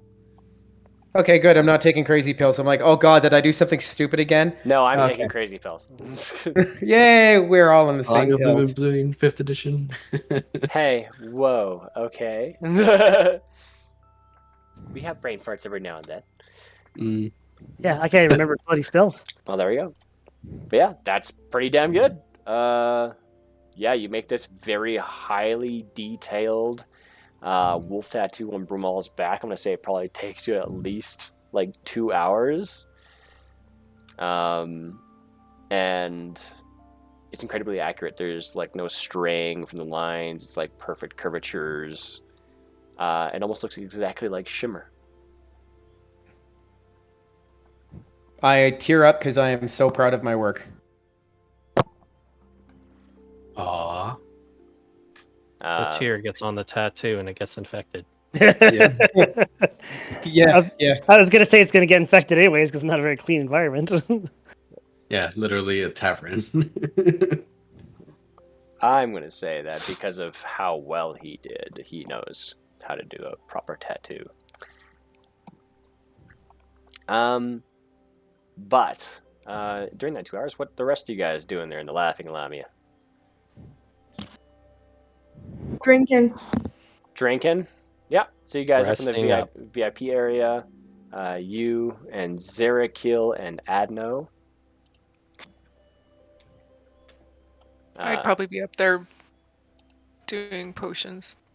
In Well, the room? we haven't rested yet. No. I'm gonna rest. Okay, you're gonna go lie in the bed there while Brumal's being tattooed? Mm-hmm. Okay. Now you... Next to Brumal. Yeah, you... Hugging Brumal. Yeah, so you go and lie in the other bed, or you lay beside Brumal as he's being tattooed? Beside him. You would. The sounds of screams just make me lulled to sleep. Over to, I kind of tilt my head in the direction of Adno as I hear her kind of lay down. And I kind of just, I think to myself, all right, keep your distance. I seen you make out with a don't text. say anything. I just kind of look at her just like, oh god, here we go. Her eyes are open, but she's sleeping. Yeah. If anybody's seen the crudes, then that's what it looks like. Oh, fuck. All right. And the rest of you guys are drinking up there. Yeah, well, I guess Zinra and Zerakil actually had their rest in the ethereal plane. Yeah, but I'm almost ready for another one. Yep. All right. Did you get what you needed there, Jan? I believe so. Okay. Okay, so said the potions of rest, and I went for the absolute ridiculous number of 5. You chose 6 potions of rest. You got 6. 5 Okay, so there's superiors. 5 superiors, and then we're gonna go with 2 potions of gaseous form. Okay. And I think that should be it.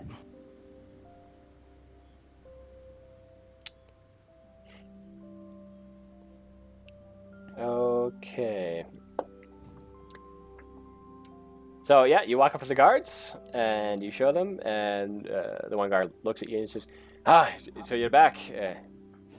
You got that new permission slip from the headmaster." Yeah, yes. I ran the whole way and ended up finding him in time. He's not happy. He's very angry with me, but I got the new permission slip. Well, very good. Let me see. All right, so I gotta hand it over to him. Okay. Potion of rest. What the fuck is that? 5 superior healing potions. Just trying to get everybody at the around the perimeter ready and set up for gaseous form. Oh, that's very odd for him to get a student to get. Let's take a look at this, and he's just going to do an intelligence check on your forgery. Get ready to run. Just start taking a step back. Get ready to turn into a fucking white dragon. All right. So, what is your spell save DC? 19. 19. Come on. Oh boy. Well, I guess it seems on the up and up. What do you think? And he looks over at it.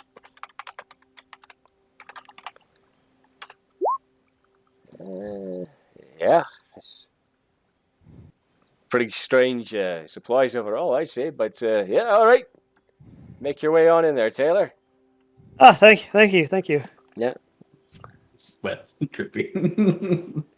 So you make your way up past all the other rows of guards and at the other doors until you get to requisitions, where you see this elderly woman just on the other side of the desk. Her hair is kind of like tied up in the like this big bun. It's kind of like all very poofy kind of looking, almost beehivey. And she's got these 2 kind of like little sticks inside to kind of keep the hair together. And she has these small spectacles up on her nose, and she kind of squints her eyes over and looks at you and says, "Oh, hello, little one. It's not often you see students making their way to requisitions." Hello, madam. It's an odd time right now with everything going on. Oh, yes, absolutely. Have you seen the weather outside? I have. It's not bad for today, but it's very green. Yes, a storm could be coming very quickly, I believe, as well. Well, there's also wyverns attacking the shields. So really disappointing. Have you not seen the windows are just out? I have, but I've been very busy and been getting a lot of odd requests. So I've been trying to help out where I can. Been keeping busy, you know. Of course. So, what kind of supplies could I get you, young man? And I kind of hand her over the paper and... All right, let me see. How long does minor illusion last? A minute.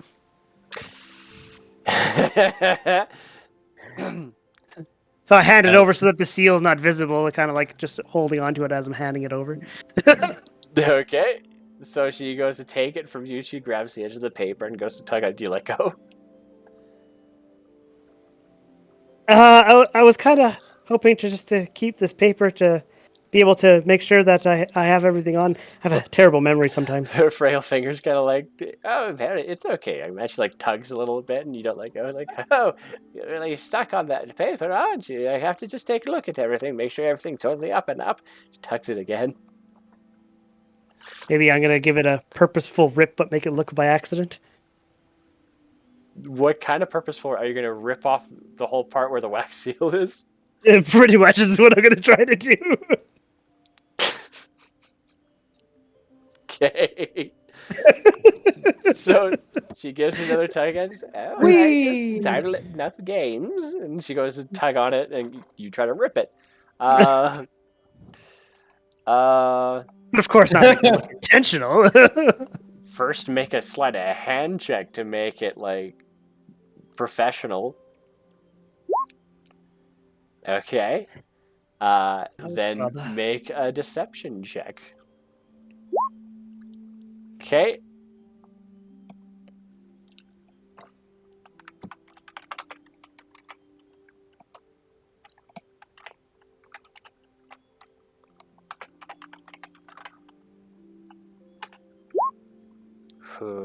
Oh. Oh dear, why are you holding on to it so hard? I'm sorry. It's just it's from the headmaster, and I have such high respect for him, and I'm trying to keep. I'm trying to hang on to this one Start thing. crying. Let's The see last if time we I can- gave it away, somebody lit it on fire. Yeah, the guards lit my earlier note on fire, and I had to run all the way What? across. And Oh, I've heard about that. That was very odd. It was, very yes. odd indeed.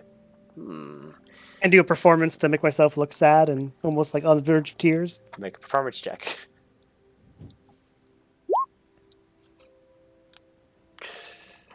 Well,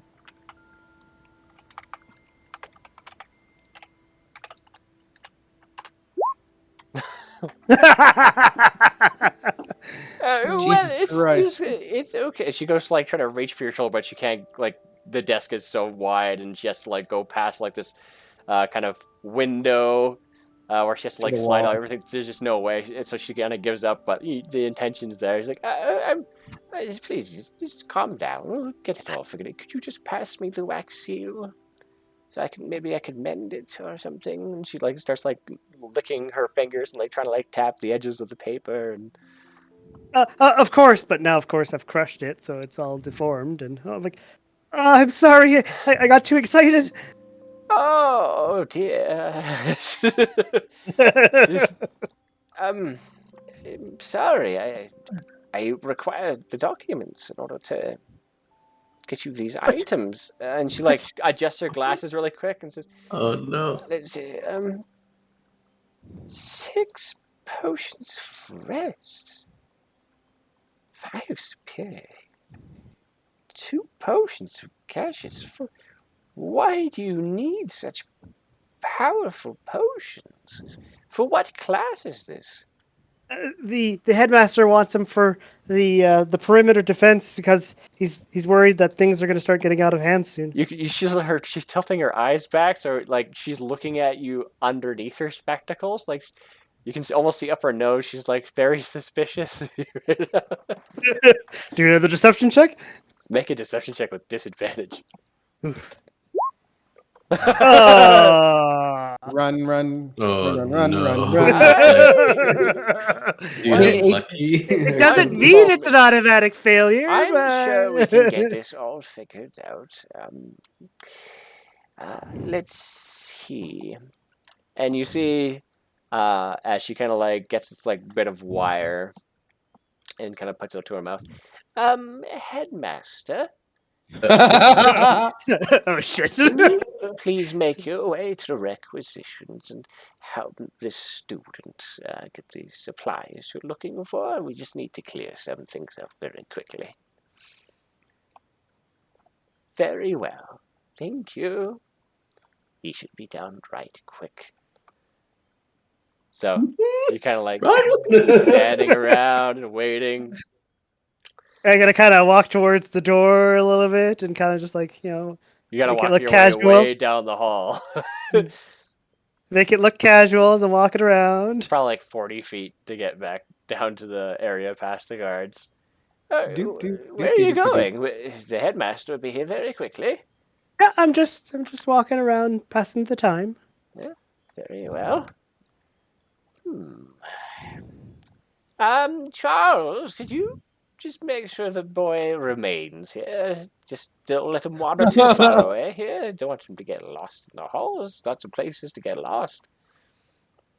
Ah, yes, of course.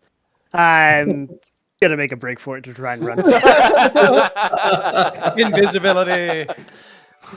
I'm trying to run. I'm gonna basically run up the walls and across the ceiling. Oh no! Cover. Okay. So, yeah. So one of the guards kind of comes over. It's like this kind of grizzled-looking guy. For the most part, clean shaven, I guess. Kind of missed a few areas, but it kind of like at least in full armor with one of the halberds. Kind of like goes to put a hand behind your back and kind of guide you back to the requisitions counter. And so you just take off. And Yep. he wasn't expecting it, so there's no grapple check or anything. So you're going up on the wall. Going up on the wall using my slippers of spider climbing. Okay. So That's let's all I can roll hear. initiative here really quick. All right. Sending. Oopsie. Remote turns. And let's get all. Oopsie. Jan in here. You're so fucked, my dude. Headmaster literally on his way down. Ugh. You have your wish spell still today? Nope. No, you. I virtually got no spells because I still Weird. Who would have thought maybe going and talking to the guy and being charming would have been good? Always the hard way. Well, of course. I mean, It's it the is the fun. nature of the game. Okay. This. Whenever for I go to now. ask people stuff, they just like throw it in my face. So What was that, sir? There we go. I'm gonna take you. So you have a bit of a ways to go here. And I'm gonna get the guards.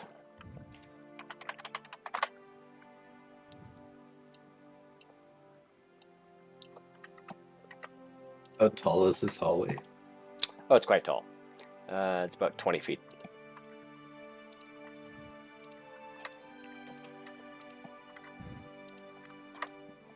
And I'll actually say that this this is the part here where it opens up. Kind of goes like that.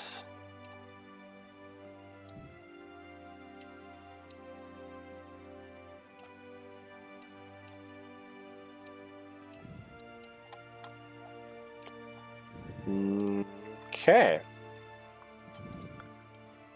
So, you first. All right, so yeah, I'm basically up along the wall, out of their reach, and I'm gonna basically do a full sprint as fast as I can to get out of there. Okay.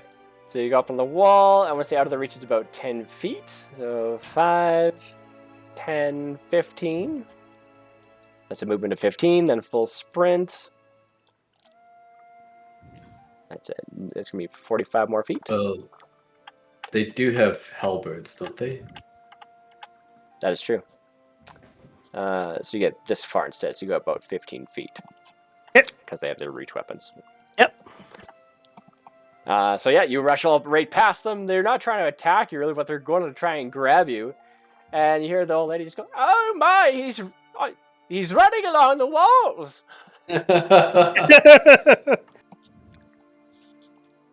And now it is the guards' turns. And they start yelling, "Intruder! Intruder!" As I yell back, "I'm not an intruder! You're just scaring me!" So these are the ones that you were dealing with initially. The guards are all gonna try to converge on you.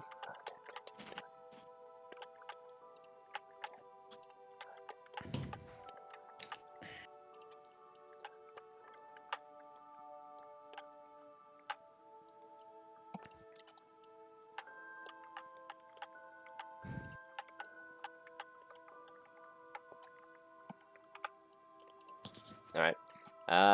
Yeah, they're trying to jump up and catch you. Let's see. Perhaps. Nope. They do not have ranged weapons for this issue. Say, all right, come down here right now. All right, you're gonna be reprimanded, but just calm down. That's all they're saying right now. That's your turn. Right. So that's their turn, so I'm going to keep booking it down that hallway. Okay. 5, 10, 15, 20, 25, 30, 35. So you're now out, and it goes higher here. It's a 30-foot ceiling. Okay, and but you're still on the wall. 2 ways of going. There's one that goes up and one that goes down, correct? Yeah, this goes up, and this goes down. Okay, and where does down lead to? Down will lead to more classrooms, labs, and things, dormitories, and eventually we'll go down to the ground floor. Okay, and up is... You're currently on the 5th floor. Okay, I'm going to basically run for the downstairs. Okay. Is all the guards that are basically behind me, there's none in front, correct? Not yet. But you assume they're going to ring the alarm pretty quickly. And when you get into the staircases, it's only a 10-foot high. Yeah, that's fine. I'll keep on running. I should basically be able to keep ahead of them. Okay. So you're at 35 at that point, I think? 40 at that point. 40? 45, 50, 55, 60, just along the wall? Yep. Okay, yeah, you just keep running sideways along the wall. The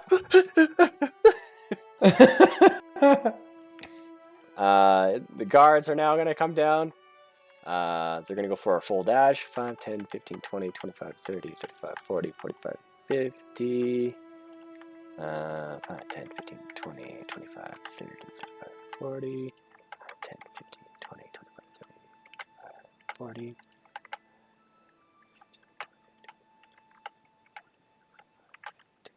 60. See?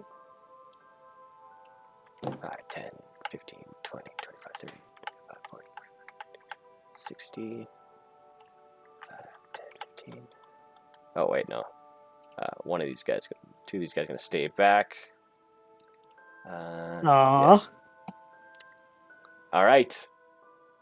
Say, all right, calm down. All right. Master be here. We can work this all out. Is there any windows or anything in this room? There are actually 2 windows. There's one here, and there's one here. Okay, I'm basically going to go up to the wall to the window and break through it and more on the outside. Okay. To break through that window, so it's like a nice kind of like Tudor window, cross-hatched, with like little like basically like an aluminum babies, frame. Actual babies and their tears. Yeah. Okay, so should be fairly easy to break, no? Give me a sec. So I'm gonna say that's gonna be small size and it's gonna be resilient. Yeah, there you go. So yeah, you can make an attack roll. All right, just with something or just an attack roll? You can attack it with whatever you want. So you got to run down a bit because it's like on a level that people can actually look out of. Okay, so it's not up high or anything? No, you'd have to go down about 5 feet to get to the tip of the window. It's enough so you could actually walk up to the window, and it would be like a chest height for the average sized person. All right, well, try to do an attack on it while I'm... Wait, you did a full dash, though. Wait, it's your turn now. Yeah, never mind. Yep. Yeah, it's my turn, so it's the beginning of my turn, so I'm going to... Okay, that's a hit. So you hit it with a rapier, and you like smash the window out, and you break the like nice frame. Shattered glass goes cascading down to the ground below. All right. All right, I'm gonna go out the window. Wait, well, you gotta roll damage as well, just in case. Oh. You gotta beat. That's an attack roll. Oh, the damage was what the hell? Sorry. Should have gone with it, but apparently not. 1d8. If you just tap where it says rapier on there, it rolls it for you. Is that literally all the damage that you did? Oh, there we go. So psychic does nothing, obviously. Obviously, no, it'd just be the base damage. So you managed to shatter pretty much the entirety of the glass, but the frame is keeping you from getting out. But you imagine one more hit will probably do it.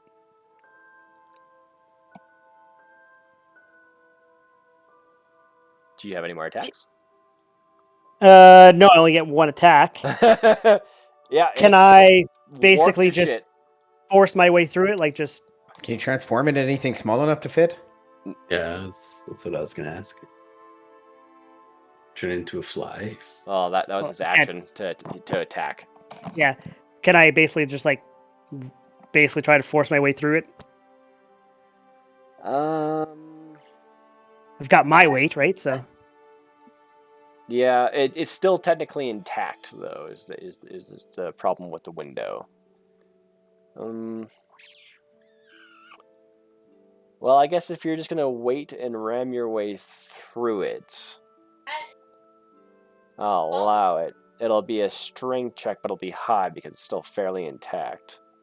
Strength is no good. Can I do like a? It's the strength you're try forcing and your way flip through it. No, it's not enough for your body to get through. It's like 6 or so different squares. It's a inner framed window. Like it's a Tudor window. And sorry, how big are the squares? They're like the biggest 1 foot squares. 1 foot squares? I could squeeze through that. You can't squeeze through that. He's like a cat. He's mostly liquid. Yeah, I'm a 14-year-old boy. I can squeeze through that. You can foot wait, by foot. or you can do the strength check, but if you fail, you're going to take damage. Yeah, I'm not going to do the strength check. You're going to take damage either way, pretty much, because yeah.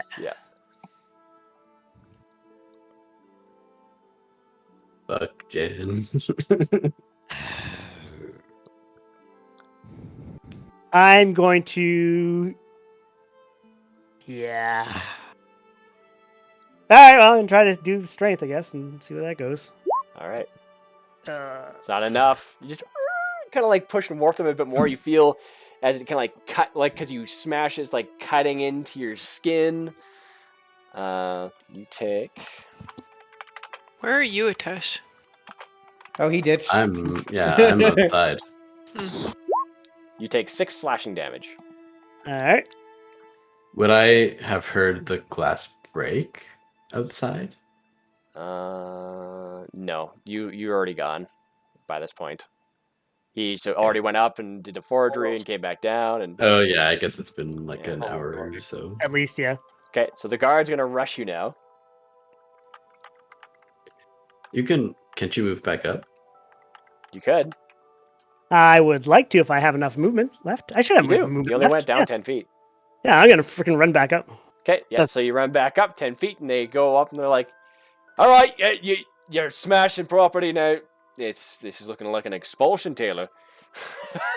Fine, I'll just leave. Idiots. Yeah, I think you still have several rounds before the headmaster gets down. Assuming that further things haven't been sent. All right, your turn. Hi, Sam.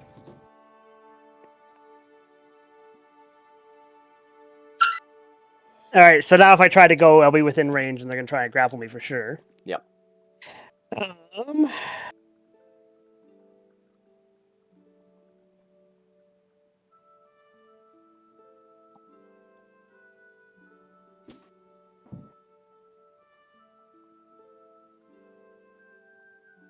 Now, come down from here. We don't know how you're doing that. All right? We get that you're very talented. But you're going to hurt yourself. You guys you're scaring me with all this authority. If you move back a little bit, then perhaps I'll come down. Do deception on that. Go ahead. Yeah. Beautiful. All right. We'll move back just a little bit. All right. We'll keep him there just in case. No, you gotta give me more space. If he's there, I don't like too many people around me. It's gonna frighten me. All right. Well, you already tried to jump out the window, so we can't fully trust you, all right? Hate crime. Yep, hate crime indeed. I'm gonna try and basically run back and hit the window with my rapier, and then jump out as quick as we can. So I'll have to probably do, or he'll get an attack of opportunity on me, obviously, or at least try to grab me. Yeah. Okay. So I will do. You rush back down. You go to attack it. Yep. That's a hit. Do the old hit. That'll do it. You smash the rest of it through. And the guard is going to try to grapple you. Yep. No, not him. Oopsie. That'll be. Ooh. On Edith. Right? Oh, man. Clench my butt. 15. All right. That'll be acrobatics for me to get away. Yeah, you can do acrobatics or athletics, your choice. Yeah, do acrobatics. Ooh, close. Ooh, yeah, very close. He goes to grab out it, yeah, and you just quickly swing out the window. Yep. And you are now plummeting from like super high. You are about like 80 feet. Well, I would have still been against the wall, no? Oh yeah, I guess yeah. So you start sprinting down the wall. Sprinting down, booking away. As soon as I get outside of everybody, I am going to transform myself back into Gregoric. Or not Gregoric, sorry. Into Jan? No, Jan is Clitoris? Clitoris, there we go, yes. Clitoris. So I'll give you a speed bonus since you're running vertically straight down, like an extra 20 feet. So that bring you up to like 80 at a full dash. But as you go down, you'll see there's guards down there as well. And there's like bustling people from the Traverse Junction and like chaos. Perfect. Okay, so they won't be looking specifically at me. Not until the guards turn when they look out the window and they yell shit at the people down below. Is there any roofs or anything nearby that I can kind of skirt my way over to, or no?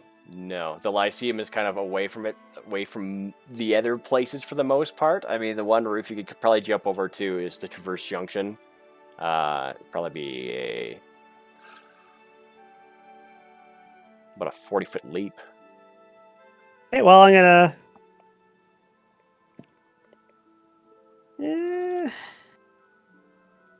Yeah, I'll just keep running for now, and then in my next turn, I'll try to get out of sight so I can switch forms. Okay, you can run. By this point, you can run directly down to the bottom of the tower at your speed currently, if you wanted to, or you could stop at a run horizontal. I will run right to the bottom of the tower and then try to blend in with the crowd. Okay, so you run to the very, very bottom. Yep. But you won't blend in right away. Like there's like at least a 10-foot gap from you and the crowd. People are like rubbing right up against the walls on this thing. Yep. So at that point, the guards go over, and the one yells out, "He's like, stop him! He's a student from the Lyceum. He's wrecked windows and just causing chaos. Grab him!" And some of the other guys, some of the other guards down there kind of like see you. And they go to rush in to grab you. So I want to move these guys out here, these different guards. So run horizontal across the building. How close they get. Okay, and how far roughly is the crowd of people? The crowd of people you gather is probably like around here this way. Okay, I'm basically going to run into the crowd and try to blend in as quick as I can. Okay. And as soon as I'm basically out of sight of the guards, I'm going to try and change form so I can blend in. Okay. So, make your path to the guards. So basically kind of go at this angle. So you rush and around, then... you juke around, you kind of like fake a little bit to the right and go left. And they almost like skid and fall in the gravel. Now you're gonna run right into the crowd, and like I said, from there I'm gonna try to blend in. Okay. At that point, to blend in... stealth check. Okay, disadvantage or just regular stealth check? I'm going to say disadvantage because of what's going on. Yeah. Oh, why'd you ask? Yeah. Pretty good. Yeah, anything dex based, I'm good. Mostly, unless I roll a 1.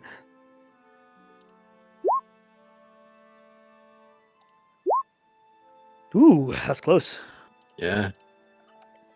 Yeah, so you put your hood up, you change into Clitoris as you make your way into the crowd, and you see as all the guards are like going in and going through the crowd, like checking out to see who's who, and they start like grabbing these like younger kids and like looking at them like, no, it's not you, and pushing them to the side, and give them the shakedown. Yeah.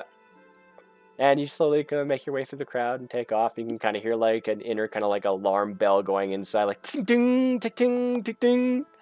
Yep, gonna make my way to the tavern. Okay. Yeah, so you make your walk towards the tavern.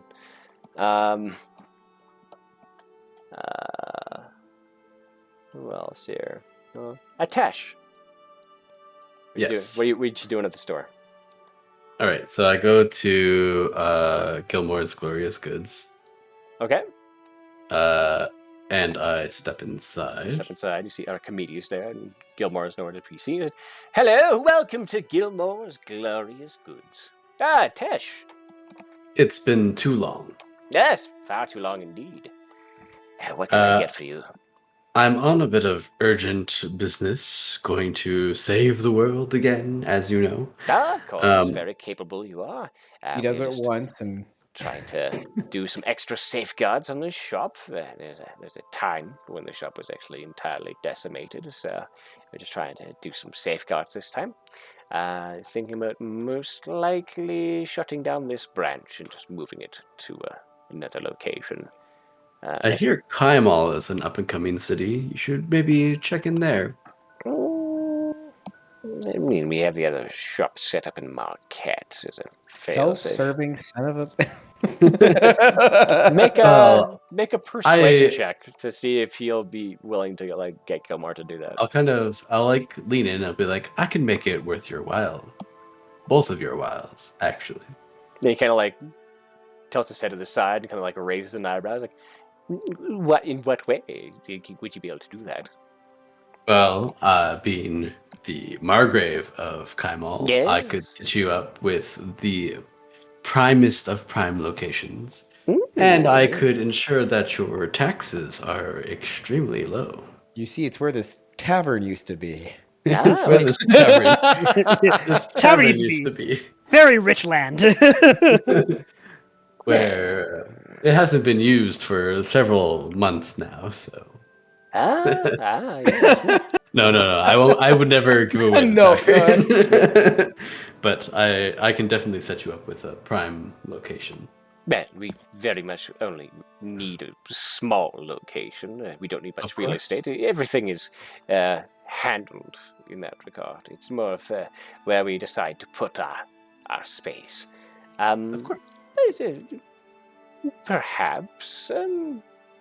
Make think about it. Make your persuasion check. Think about it. I mean, the world is in disarray. We might end in a couple of weeks. We'll see how things go. Yes? Yeah, that would be very interesting. I think I might bring this up to Gilmore over some tea. Excellent. But now for business, I think, Archimedes. Yes, so, straight to business. It's been a couple months now. But I did have a item that I had you start making, I believe, a sending stone. Yes? Yes, I do recall the sending stones. Let me see how that is moving along.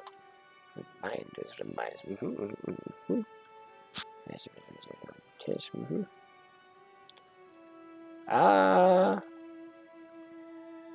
Yes, the sending stone, and another thing as well, if you're still interested in this. It is a skull. Yes. Yes. Yes.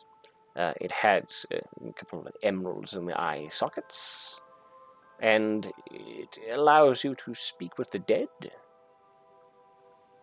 Yes, I believe that was on my list as well. Yes. Would you still like this item? Of course. Very well. It should go for about 4,500 gold pieces, but you already paid 500, so 4,000 gold pieces. Easily done. Very well. And the sending stones. I put down 400 platinum.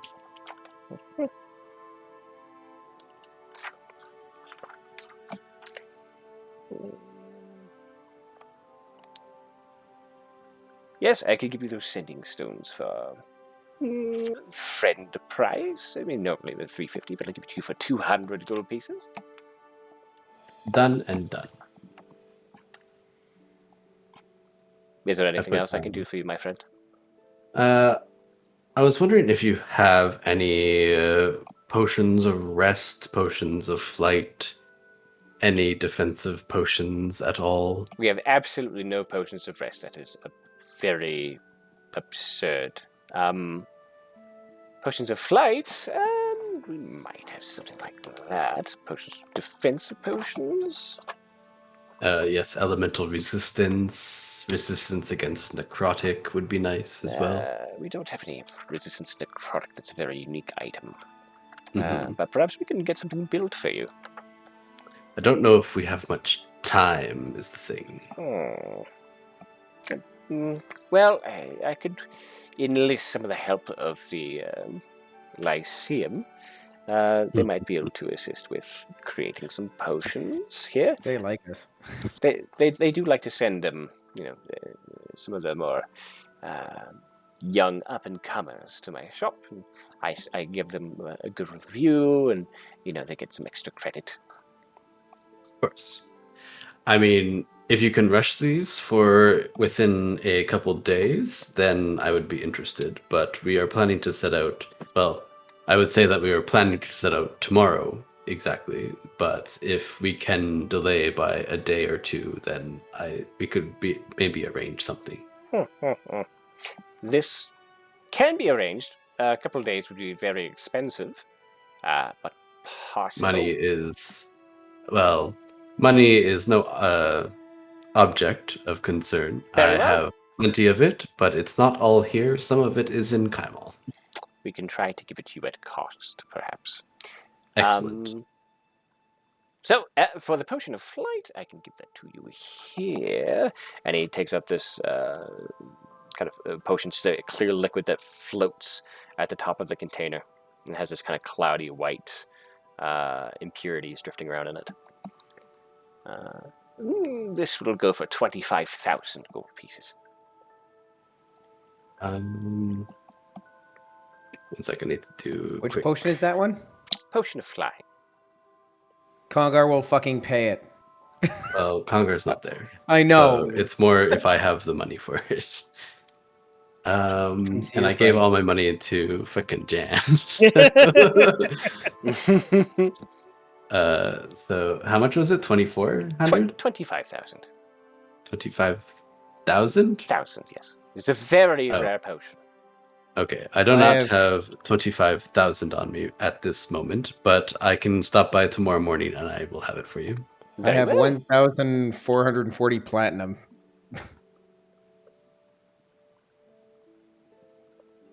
And then 3,000 gold, but that does not. Yeah. But yes, any other defensive potions, resistance potions? Resist all potions. Resist all potions. We would love invisibility potions. We're going to war, essentially. Anything you have. I do have 2 invisibility potions, but they are also quite expensive, around the same lines as the potion of flying. Potions of resistance are a little bit more affordable, and run for about 250 gold pieces each.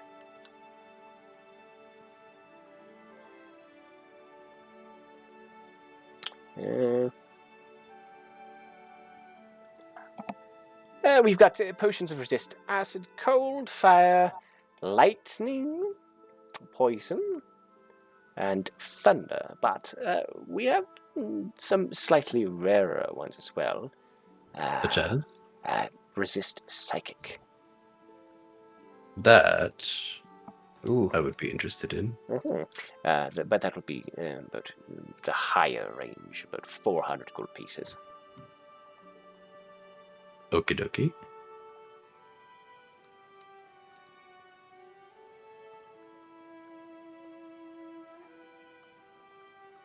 Going to purchase that one?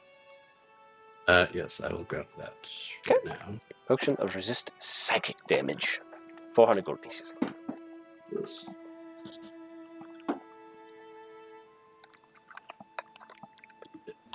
Go down. How much for the general resist? Like the 250 gold pieces. Each? Yes. Well, since I'll be back tomorrow to pick up the fly and invisibility, I'll leave those for now, because I'm sure we'll have to split those amongst the group, and we can kind of figure that out then. Very well. All right. But yes, if you can get those resist necrotic going for me, 2 would be ideal. More would be ideal, honestly, but I don't know what resources you can assemble in such short notice. Well, we have a lot of samples, I suppose, lately now for necrotic. However, it is more difficult, and it is not something that is very common, so it will also be about as expensive as the psychic. That won't be an issue. All right, as many as you can make. Well, up to 10. I don't want you to make thousands of these for me. Well, they'd be impossible, and very difficult to even make 2. So it's what we'll try to 2 do will for tomorrow. be excellent. Very good. I've purchased my other items, and I think that is all for now. Very well. It's always a pleasure, Tesh. Tell the Luckbringers hi. Of course. And I will take my leave. And start heading toward... Is there another magic shop in this town? I forget. No. Okay, then I'll start heading towards Laughing Lamia. Very well. You go to the Laughing Lamia, and I say over that time, since, there was the whole tattoo fiasco going on, and the other chaos in the Lyceum, by that time, that's about around the time that Congar would finish the tattoo on Brumal, and you would meet Jan just outside the Laughing Lamia, just all out of breath, freak the fuck out. Just a little bit farther away from the crowd, the bulk of the crowd. There's still crowds around you, but they're scattered. And you just run into each other before you went to the Laughing Lamia. Oh. Well, that did not go according to plan. No? No. Anything I should know about? I just can't use the student's face anymore for the next little while. Did you get any supplies? Unfortunately not. The effort was made. Holy fuck. Well, and I give him back his bag of holding. I'll kind of check for the gold just to see if anything was taken. Who, me? I would never. I know you would. Sent a private message to Jared. It's empty. It was a joke. Oh. Yeah, so I will toss it over my shoulder, and I will say sorry to Jen for his, alas, failed attempt. But don't worry, I had some success at Gilmore's. We have some supplies, at least. Well, that's good. Next time, hopefully do better. Well, next time, hopefully we won't have to fight one of their professors and then get... put on trial during a helping global them. crisis. Yeah, exactly. And then still promise to help them afterwards. For a bunch of intelligent people. God, that was dumb. Wait, So, I'm not there. You guys are outside. Shit. Never mind. I'll open the door to the Laughing Lamia for Jan. Okay, yep. Ah, thank you. You guys make your way in. You guys, you see Zerakil and Zinra kind of up on the VIP area, kind of drinking, and they see as you come in, kind of like wave you up. Then we get back to Brumal, Adno, and Congar in the room. Brumal, you kind of attempt to inspect the tattoo. There's not much for a mirror in the room. Okay, well, I trust Congar's work, as you know, I've seen all his work, and I know he's done some of his own. So yeah. Once Congar finishes, he starts using some of the leftovers on just like a rock, and he comes up with his own symbol. He's looking at the Titanstone knuckles. Do you have a rock? I'll go outside and get a rock. I'll go take a walk, get a rock. Yeah, you get up. You pull out a skull. Yeah, Adno is like laying in the bed, sleeping, and Brumal pulling up a skull. Have the tattoo. And yeah, I'll go out and get a rock. And Congar, as you're gone, Brumal, as you're in the room, kind of more or less alone, you do see you feel like this kind of weight on your back, and it kind of feels as if the skin's irritated to some degree. But you almost kind of feel as if there's like this, like if a dog walks past you and their tail just whips your back. It's kind of like what you feel. Yeah. Yeah, that's about it. And then Congar comes back up with a rock from outside. It's a small rock because they don't have giant rocks out there. Those rocks are for people who bought them or gathered them for decoration. And I'm like, use some of the leftover ink I have, and I start looking at the Titanstone knuckles, and I'm just getting an idea, and I start making and feeling, and my tattoos start to glow, and I etch into this rock what feels to me the symbol for fire. All right. And if there's just like a simple fire pit in the room. Nope. No? Okay. I will go back outside. Okay. And yeah, in the VIP areas, you both have your own kind of private fires. They're small. Not like the one that's downstairs, but they offer more than enough heat. And they're kind of, cozy fireplaces. But yeah, you go up to the fire there where Zerakil, and you see Jan and Natesh are back, and Jan's kind of, a little bit nervous looking, a little bit sweaty. Zinra's there. Flirting with a waitress, doing her thing. Mm-hmm. I give them a nod and I head outside. I've got this light feeling in my heart, oh, I'm excited. Is this a thing? I felt like this was a thing. And I go out and I'll go into an alley and I'll concentrate on this rune, and I'll just find a barrel, move it into the center of the alley, and I will throw this rune of fire at this barrel. Like a laser. Okay. This is a part of I'm your not class even thing? actually not. Yeah, it's not even a throw. It's an automatic. So I'll just concentrate on it, and concentrating on this barrel, and I'm looking at it, feeling this rune, and concentrating on what I want it to do. Okay. And what it does is it actually makes flame shackles. But basically, there's nothing to shackle, so it'll just erupt in fire really quick and then dissipate. But if it works. Okay. But yeah, make a attack roll. Just a d20? Yeah, dexterity. Plus dexterity. Because you're just throwing the rune. So I'll allow that. 12. Barrel.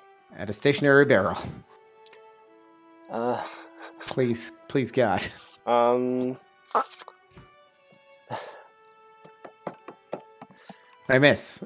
Yeah, you hit it, but you hit it weird, and it kunk, and it bounces off and kind of skips back towards you a little bit, and just goes in fire. See, this is why I have one javelin, and I pick the thing up. Yeah, and you just see like the water around is just boiling. I concentrate really hard, and instead of throwing the rock, I'm going to concentrate like I'm trying to cast a spell for the first time, and you fart.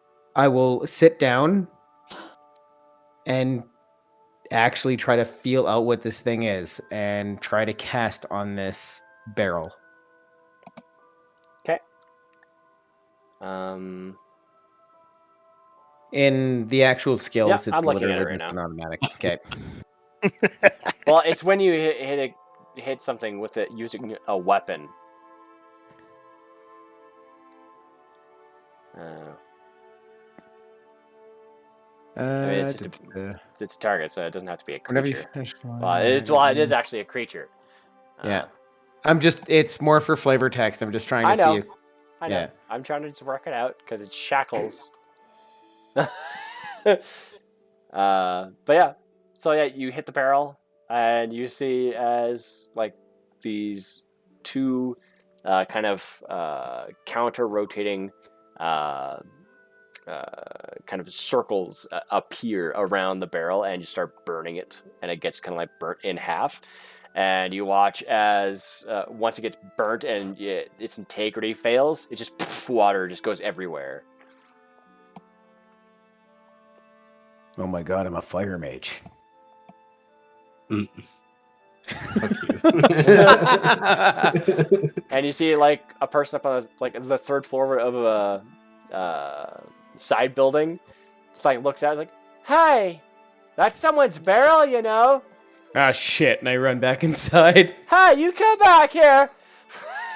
They'll never fucking pinpoint like a 7-foot monster just like thud, thud, thud, thud, thud, thud. But, he just runs away. Yeah. Yeah, and you make your way back to the tavern. All sweaty and nervous. I sit next to Jan. Are you okay, Congar? You look like you're in trouble. Fire is cool. Constipation? He did a crime. It's the constipation again. I think I'm a god. What? You aren't. I can tell you that much. I just stare at this rock with a faded rune on it. The rune's still there, but it's like lacking some luster. What did you do? I'm a god. And I start like, I take out just anything. I start like, I guess, what the fuck do I got? I'm like, nope, I gotta go upstairs. And I run upstairs and start like... You slam the door open really quick. You see Rumal and Adno in there. Guys! I'm a fire lord. And you hear like a knock on the door. Alright, shut up! Mr. Fire Lord! Guys. God! Guys. Sorry. Guys. I'm a fire lord. And Congar will, like, basically sit there and close his eyes and start carving into, basically, like, he'll start in his, whatever, his, loincloth. He'll sit and concentrate and meditate and let whatever figure come to mind, and he will draw a cloud rune as his tattoos glow. He's basically sitting there. Yes! Oh my god, thank you, Zinra. And, yeah. That's like the perfect gif. Yeah. So, Congar has gone down the path of Runic Knight. Very nice. What the fuck?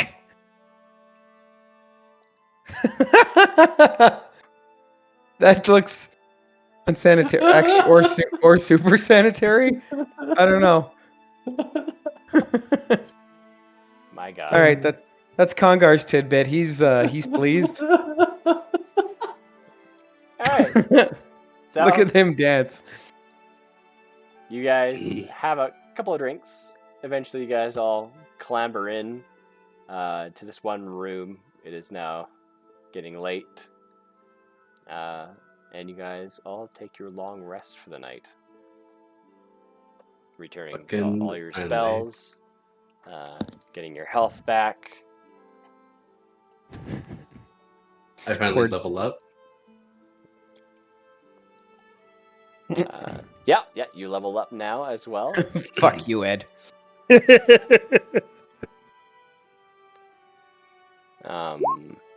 yeah. The best around. No one's gonna ever break him down.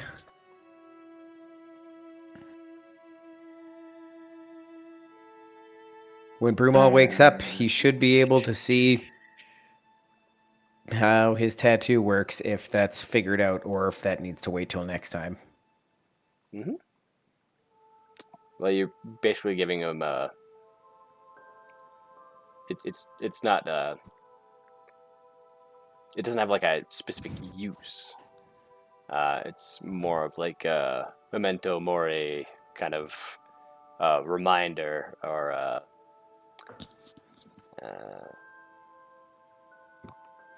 Okay, so it actually doesn't do anything. It does stuff. Okay. For sure, yeah. It's kind of like having the spirit tethered to him. Cool.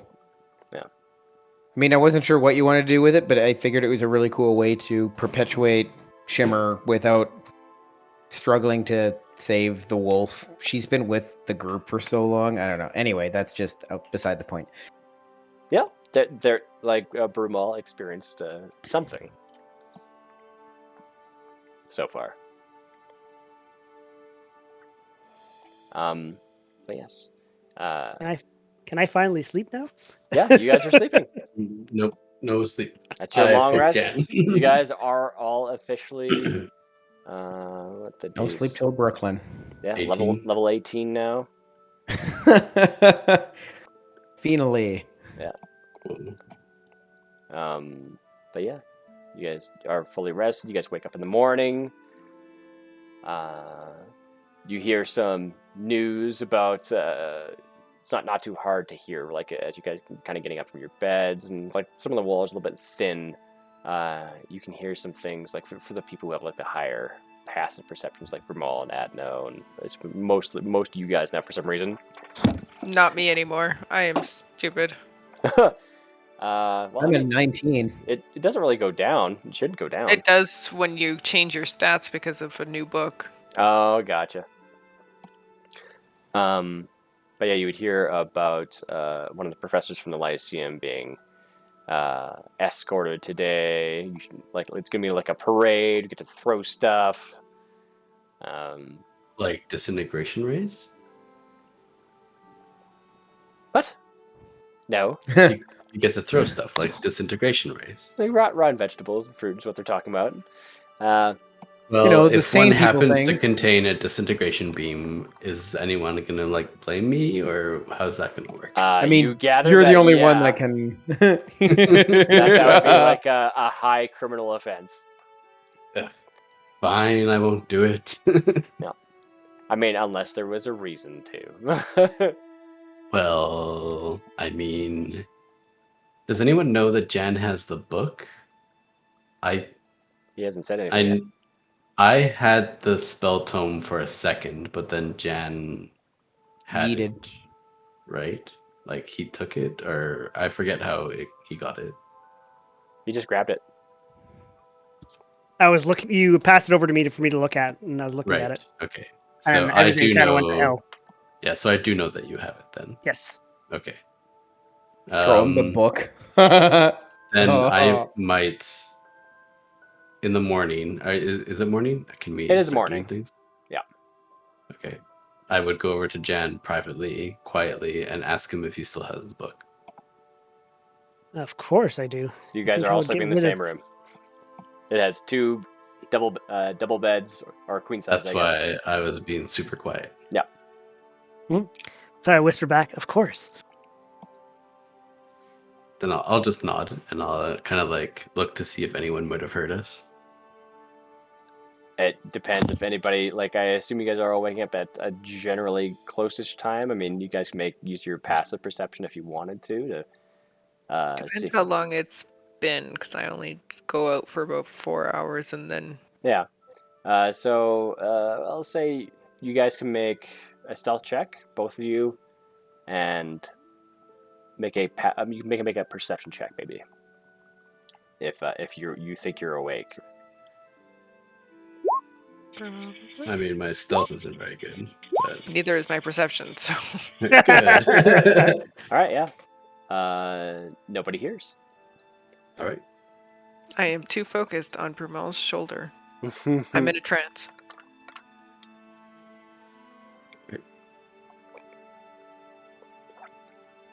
I mentioned that I need at least another day's worth of rest. I would have told you last night, that I have some potions being acquired at Gilmore's Glorious Goods from Archimedes. Some necrotic resistance potions, and then he also put on reserve 2 invisibility potions and a fly potion for us. Oh, that's good. Potion of flight. Conger sits up abruptly in bed. No, I would have said that last night at the table, so you were off being a god or whatever. Yep. I'm a god. Nonsense, poopy pants. Don't be so sour. Now more of us can control the element of fire. What you do... Anyway, you know what? I'm not going to get into it. I'm not going to demean myself. Yeah. Don't wanna... things with fire and me. Yep. Congar was drunk.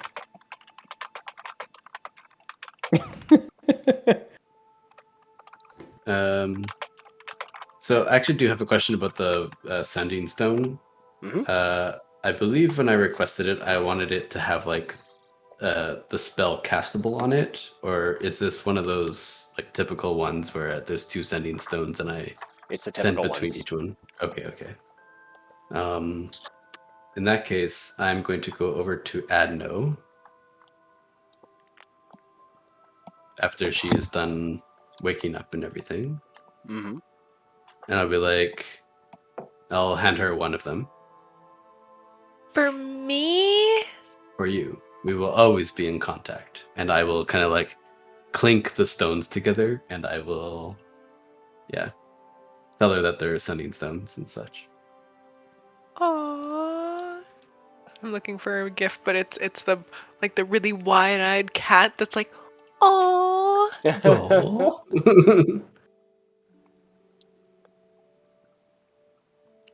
If he goes to walk away, I'm gonna pull on his sleeve or his shirt and to get his attention and be like, what is it? This is a sending stone. And then I'll kind of like take a step back and I will whisper into it, and she should be able to hear me in her ear. I am going to cackle so deviously.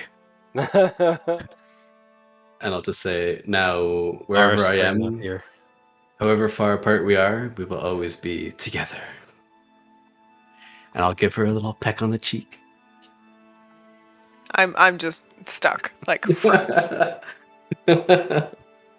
me. It's finally me.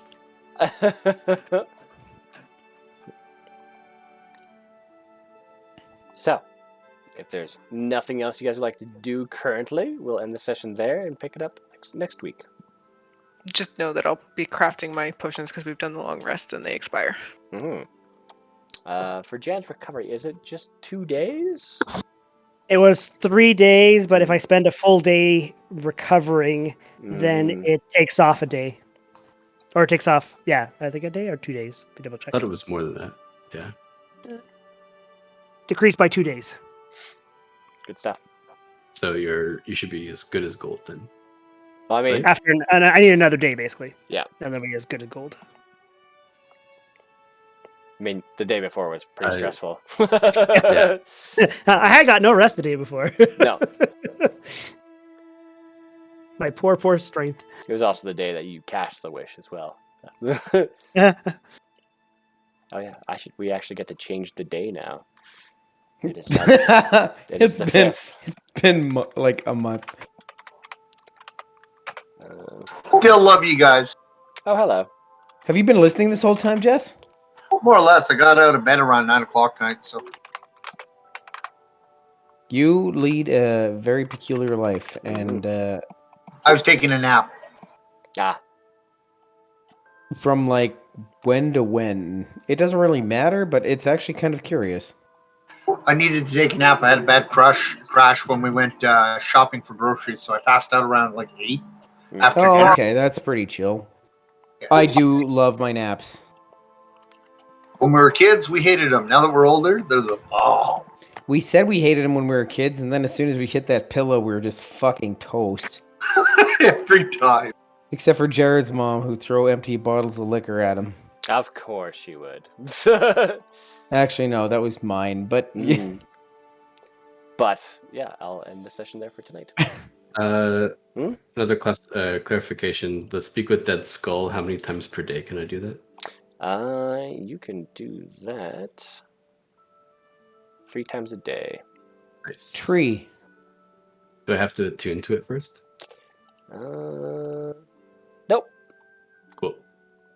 Perfect. Oh, I want Brumal to use that fucking thing so bad. Oh, yeah. Yeah, I assume it's probably going to be some sort of like kind of coming into realization the thing. He will have probably had strange but peaceful dreams after getting the tattoo, after the long rest. Like, he'll wake up feeling surprisingly refreshed, even though he felt like he didn't really get much sleep. Oh, please let the tattoo be fully healed. Oh, kind of awake in an alternate reality, but like, you know, Shimmer was there but wasn't. I don't really recall the dreams, but you know, it was kind of almost a reunion, spiritual reunion, kind of a weird, trippy, like almost like a fever dream, but without any negative effects. Mushrooms. Yeah. Yeah. It adds a lot of extra comfort. Yeah. Like, it's just kind of an unwritten, unspoken, you know, bond. You just know she's there. I'm almost like a vessel for her soul, sort of thing, maybe. Mm-hmm. That's exactly what Congar is. Yeah. That's what the whole passing of, well, the spirits is. Which is actually interesting, because then Congar could learn that he doesn't have to I actually stick with Goliath. Pharaoh's jawbone, so I'm just gonna put that on my face now. I don't know, and then he's gonna be there forever now too. You'll never be able to pass on. I mean, Pharaoh, I'm pretty sure, would just assault me in my dreams and be like, "Let me go back to my harem of undead, beautiful women." Well, they're not undead. I mean, dead. Well, I'm talking to them. They're kind of undead. No. That's not how it works. To Congar's logic. Well, yeah, I guess. Pharaoh's not there. He'll never be there. Low and high wisdom. Until it blows up in my face, I'll think otherwise. I love this character. He's so redeemable and so flawed. God damn. Well, I am tired. I'm going to bed. Yeah, I have to head off as well. I'll talk to y'all later. If you're looking for some fun, fast-paced and light-hearted adventures, seek out none other than the disastrous but well-intended Professor Humbert Drumsley in his glorious 5e Adventure Codex.